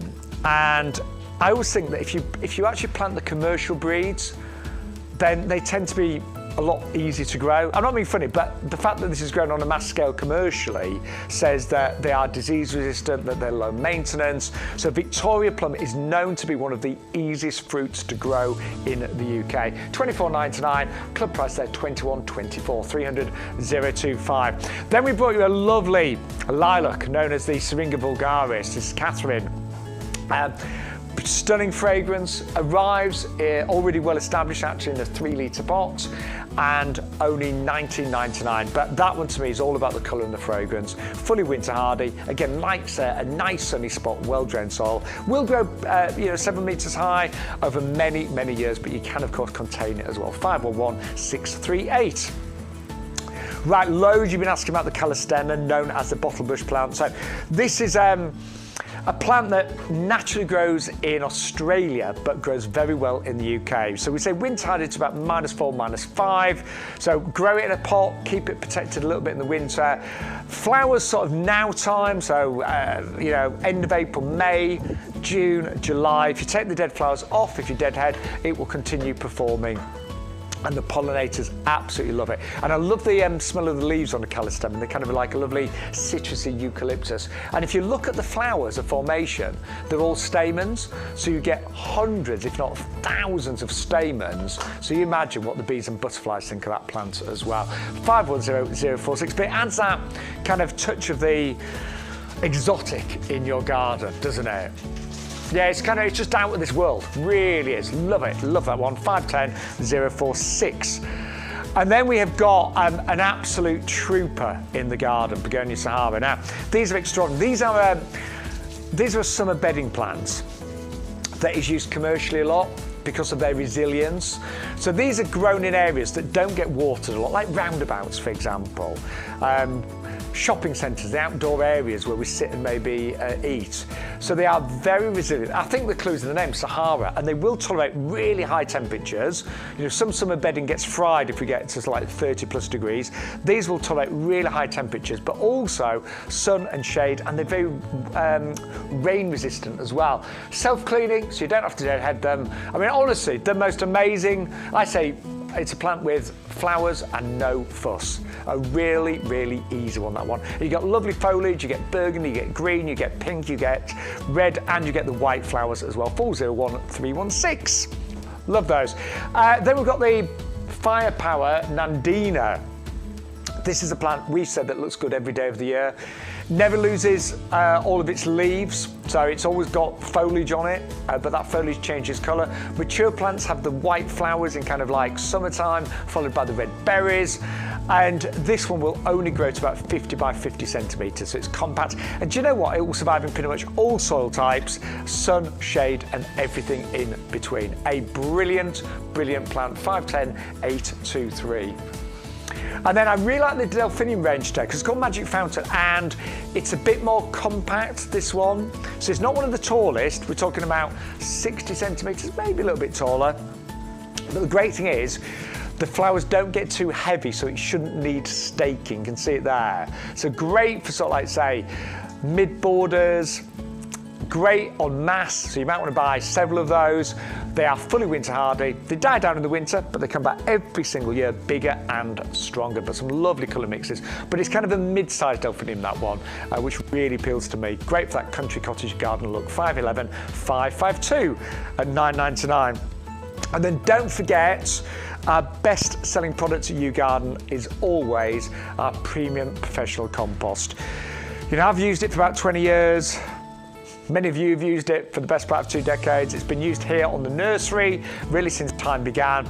And 100 litres for $24.98, $21.23 if you're in the club. And that's a very good point to make. So club members, you save £3.75 every single time you place an order for our compost alone. Right, back with Bex. Hello. Who's been checking the charts. I have been checking the chart. She's also been eating something. I may have just had a little bit of I was jealous. I was like... something. Flapjack. And some... my kids went to Tesco yesterday and they brought a pack of... I'm jealous. Go on. Go on. Orange mini eggs. Oh! I knew I spotted They know I love orange chocolate and it's orange... I'll give you some afterwards. Thank you. Orange mini eggs. Orange mini eggs and as I'm here flagging away. No, I'm trying to really be good. Yeah. Yeah, I mean, We didn't have time for breakfast, did we? No, we did not. We didn't have time for breakfast. Right, lovely to be with you. You are, of course, watching YouGarden TV. Don't forget, use that offer code. That unlocks all the promotions and gives you free postage. YGTV1725. Free postage on everything on the show, and join the club today and you'll save 15% on all plants, pots and compost. Anyone got any questions, Bex? no questions as such, but Amanda's sharing pictures in her garden. So just some of the things that are looking good in her garden at the moment. And we're starting off with that lovely Salix flamingo right there. Oh, I can see all, at yeah. that. Can just see all the pinks coming on the tips of the leaves. I love it.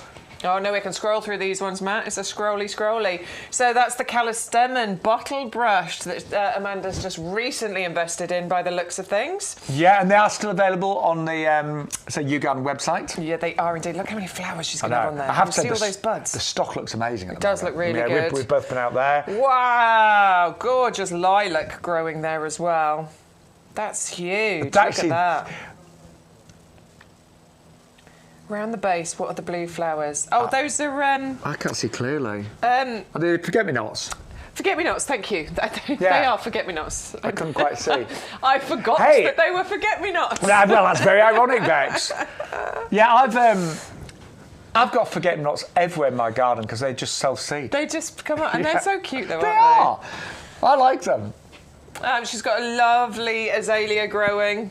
Yes, beautiful. Very nice.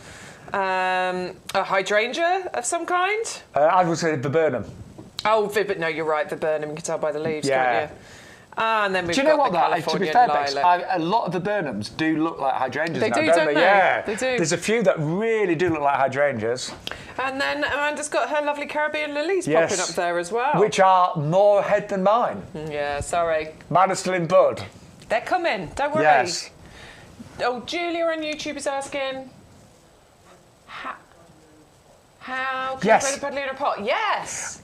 This one, the sun gold, is a need a bit more big pot. compact. But yeah, big pot. I'd say about 45 centimetres. I mean, the 50 litre, Yeah. you could do it in the big heavy duty Yeah. pot, because they do like to root quite deep, don't But they? it's definitely one you can grow in a pot, but a big pot. So I'd want the pot to be 45 centimetres in diameter.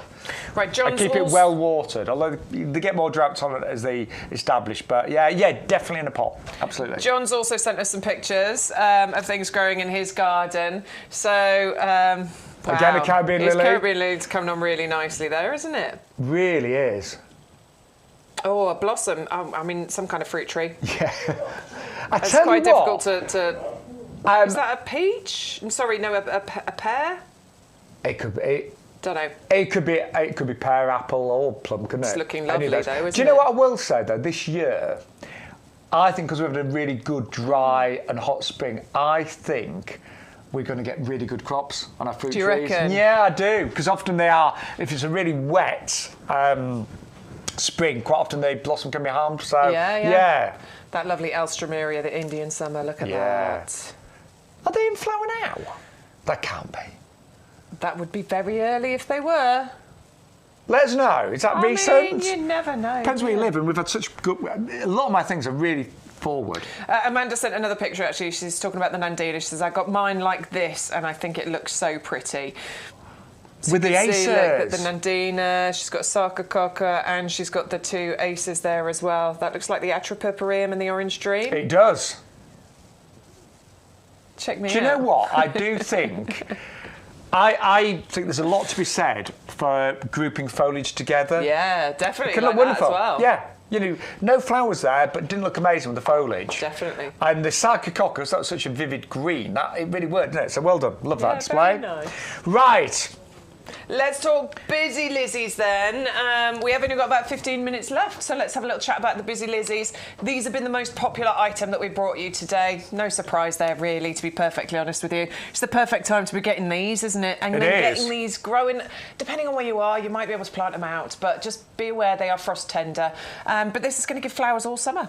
And they are, I mean, they're called busy lizzies. That's a nickname. Impatience as well, because they are impatient. They just want to get flowering. And yours will arrive in bud, probably in flower as well.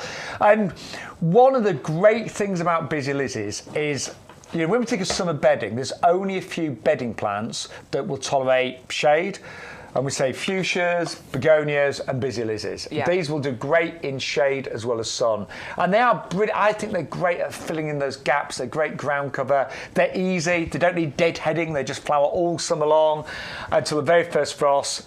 And in a season, each one of these can form a big clump. So I'm going to say about 25 centimetres, maybe a bit more actually. Yeah, I mean, I think they can, maybe 30 centimetre spread Yeah, here. So by the end of summer. I mean, if you really want a full display very quickly, just double them up. They're not going to mind at all. But that, if you were to plant, we were saying that picture there, each one of those colours that you saw is probably one plant, but it would take till the end of the season if you're just using one plant. And we've said it a few times, but please don't mistake these for busy lizards that you might find in a supermarket trolley, because they're not. You know, they're not. These are the beacon. These are super strong. These are resistant to the mildew that affected so many busy lizards years ago. But they do stand up to the weather really well. Absolutely, yeah. They're if it's hot and dry, wet and windy, they don't really care. They're absolutely fine. And whether you put them in sun or shade, they're absolutely fine. They don't care. Plus, you can put them into the tops of hanging baskets, pots, borders, window boxes. It's a really versatile plant. And my mum's got one area of her garden with absolutely rubbish soil that gets very little sun,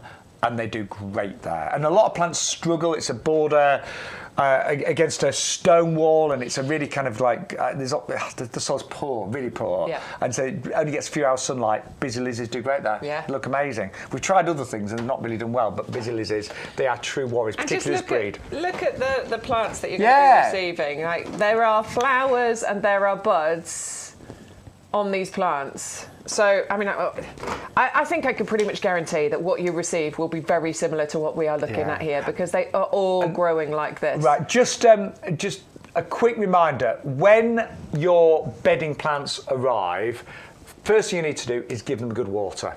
So, you know, you might want to just dump that whole tray. Do you know what I've been using? You know the windowsill propagator kits that we sell? Yeah. I've been using the trays of those. Yeah. They're brilliant, aren't they? And actually, because they come like this, you can take these out and just stand them in. They've got holes in the bottom, so you can just stand it in like that. Just be a bit careful when you're getting them out, because they are the stems on a busy lizzie is quite soft. And, I give them a squeeze, and then that just releases it slightly and allows you to pull. What you don't want to do is just pull. Don't just yank, because you might pull it. But if you squeeze the pod at the bottom there like that, that just releases it slightly. And do me a favour at home. Grow one as a houseplant as well, because in my day we used to have busy lizzies as houseplants, and there's no reason why these couldn't be a houseplant. You know, they are fantastic. Right, you've also loved our Buddleia Sun Gold as well. Really pleased about this. I'm not surprised. It's something unusual and different, isn't it? Bright sort of sunshine yellow flowers, beautiful ball-shaped flowers rather than the panicles. If you've already got Buddleia grown in your garden, like Sean, the purple Buddleia, purple and yellow, perfect combo. And it's just a bit, you know, I don't know why, but we very rarely see yellow Buddleias. Yeah, I can honestly, I don't think I've ever seen one. Right, I think I know why, because this is classed as sterile or correct, half or sterile. Half sterile, yeah, because the Davidia, the purple one that you see grown by railway lines, it spreads everywhere. Yeah, you see it by railway lines, don't you? Yeah. Do you know what? Sorry, I've just had the memory. There's a guy that came to my garden club a few years ago. He doesn't come now, so I can share this with you. But we nicknamed him Mr. Buddleia because he ranted about how horrible Buddleias were. Really? Yeah. He used to. I think he had some problem with Buddleias. I think a lot of people do, to be honest with you, and I don't understand it. He hated them. But this is not invasive like some of the other varieties. And the main thing is, butterflies love them, and butterflies are massively on the decline. When we were children, butterflies were everywhere. Last year, you hardly saw any. Yeah, I was talking about it recently. Like, obviously, I'm not saying we should do this, but I remember being out with, you know, a net and catching butterflies and stuff. Because there were so many. There was loads of them. You wouldn't dream of it now, would you? It's rare to see them now. Yeah. So it is known as a butterfly bush. Butterflies love bright colours, they love scent, and this has got all of that in abundance. And it is one of the slightly more compact ones. It's about 2 metres, do you agree, Bex? About 2, Yeah. So it needs a little bit of space, but as we've been asked, yes, you can container grow this Buddleia, certainly a large container. Do think about putting it in a large one. I think ideally they want to go in the ground, but yes, you could plant it in a large container. But it is a beauty. I'm getting 2, so I've got my purple Buddleia. I'm going to have one at either side. I think that's going to look great. Yeah, definitely. Yeah. Full sun is ideal. It will tolerate part shade, but well-drained soil. But very easy to grow. But the colours are amazing on the flowers, and the butterflies will love you for having this in your garden. They really will. Right. So my list today, and this is a genuine shopping list: 2 Buddleias, 3 of the big heavy-duty pots, Tumbling Tom. What else did I want next? You did want something else. Was it rose? No. No, I like the rose. Geraniums? No. No. Actually, the delphiniums for my mum. Cabbage. Oh, delphiniums for your mum. Yeah. That was it. Yeah, definitely. Lophos? Were you going to get any lophos? Oh, lophos. There you Yes. Spend a lot today, but I will get my 15% discount because I'm a club so member. It doesn't matter. But yeah, I'm going to go for 12 of these because I've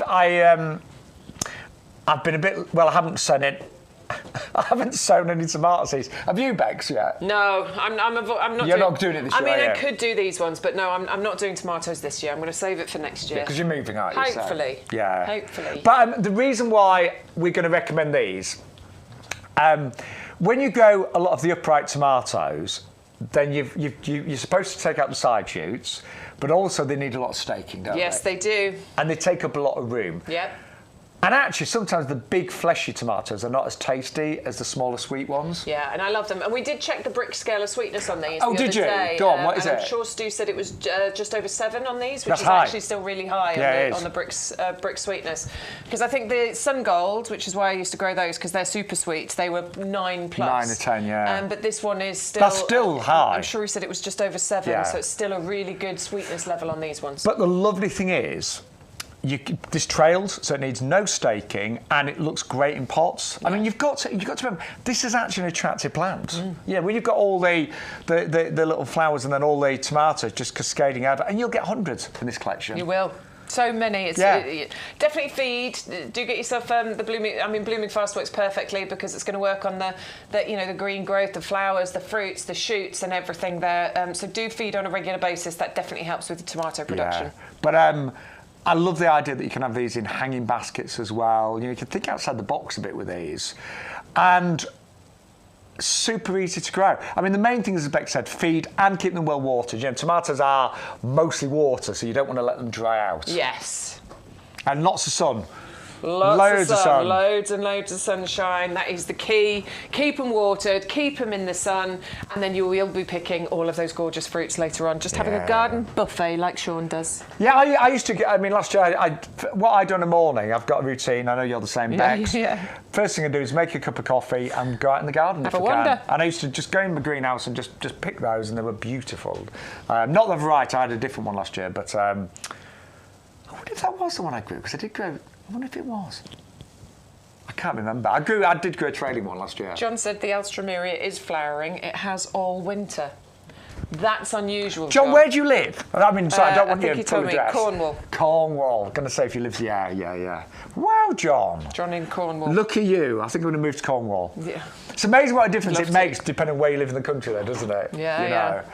I used to live in the north, and I mean now I'm sort of like I'm the middle of the country, and it has made a difference. But Cornwall, yeah, what a lovely plant the Alstroemeria is. Yeah. Great cut flowers on. Right, just quickly, I know we're nearly out of time.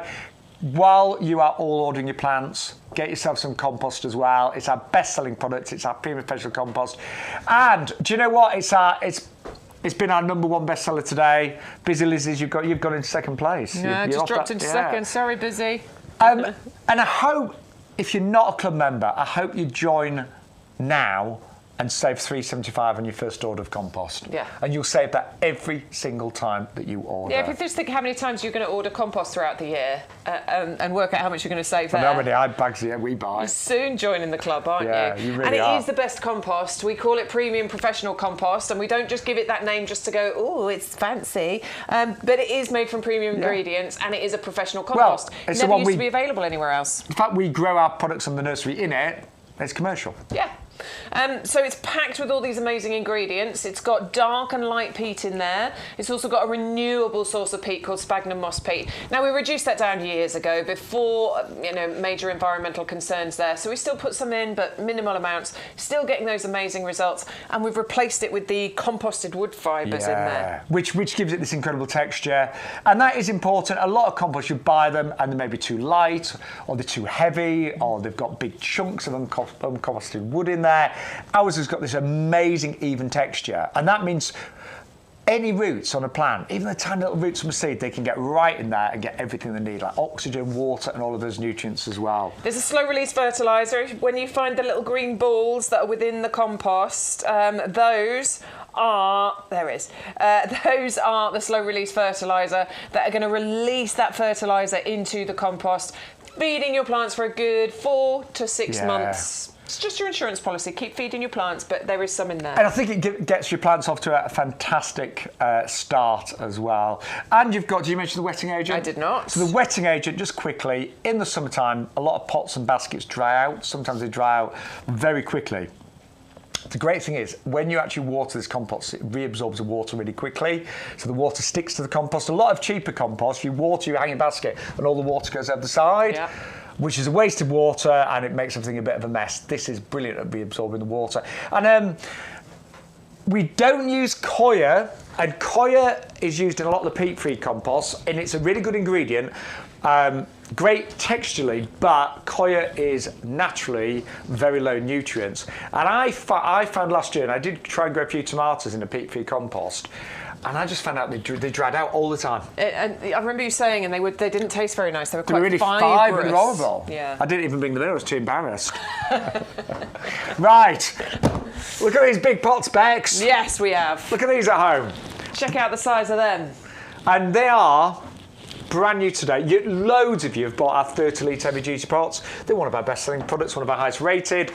But if you've got things growing in these, like fruit trees, and they're getting a bit root bound, give them a new home. Yeah. But think about it as well, this is a garden truck, this is for weeding, deadheading, this is for clearing up all your garden rubbish, it's for storing things, it's for moving things around as well. And actually, in terms of what you can grow in here, I mean, certainly in a bigger pot, more potatoes, more raspberry canes. I don't think I'd go strawberries. I think it's too deep for strawberries. Yeah, it's overkill for strawberries, not necessary at all. But you can use this for so many different things. I mean, I could grow leeks in here quite happily. The great big giant onions in here we could grow in here as well. You can use them as temporary homes for plants if you are moving house or you just don't know what to do with that plant yet. Have you found a home for that euonymus yet, or is it still in that heavy duty pot? I mean, it's fine though. It's been there years. It might be a permanent home for certain plants as well. It's not a problem. There are so many things, and it's because of those amazing features. The huge, great big drainage holes at the base, the channels where that drainage can drain away, that is new and improved.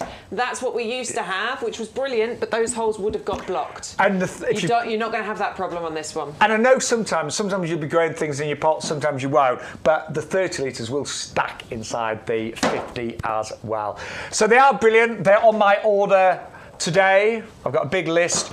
Bex, it's been lovely to be back. It's been nice having you. It's been great. It's been really good. I know you're doing TikTok live this afternoon. Doing TikTok live this afternoon. If you want to come and join me on there from about 1:30, depends how long it takes us to get the room changed around and have some lunch. And we'll be back here on Thursday. Yes. Are you here or no? I can't remember. No, you're not. I'll be here on Thursday. I know I'm back with Bex and Adam. We're doing a mega TikTok. Live on TikTok. Yeah. So come and join us on there, by the way. Yeah, just download the TikTok app and it's you'll fun. see. You'll like it. Yeah. It's the same but different. It is fun. Isn't it? Yeah. We have to speak a bit faster on TikTok, that's all. And we have right, from myself, Sean, and Bex and Matt, we've loved you being part of the show, and we'll see you throughout the weekend next Sunday as well. Take care. Happy gardening.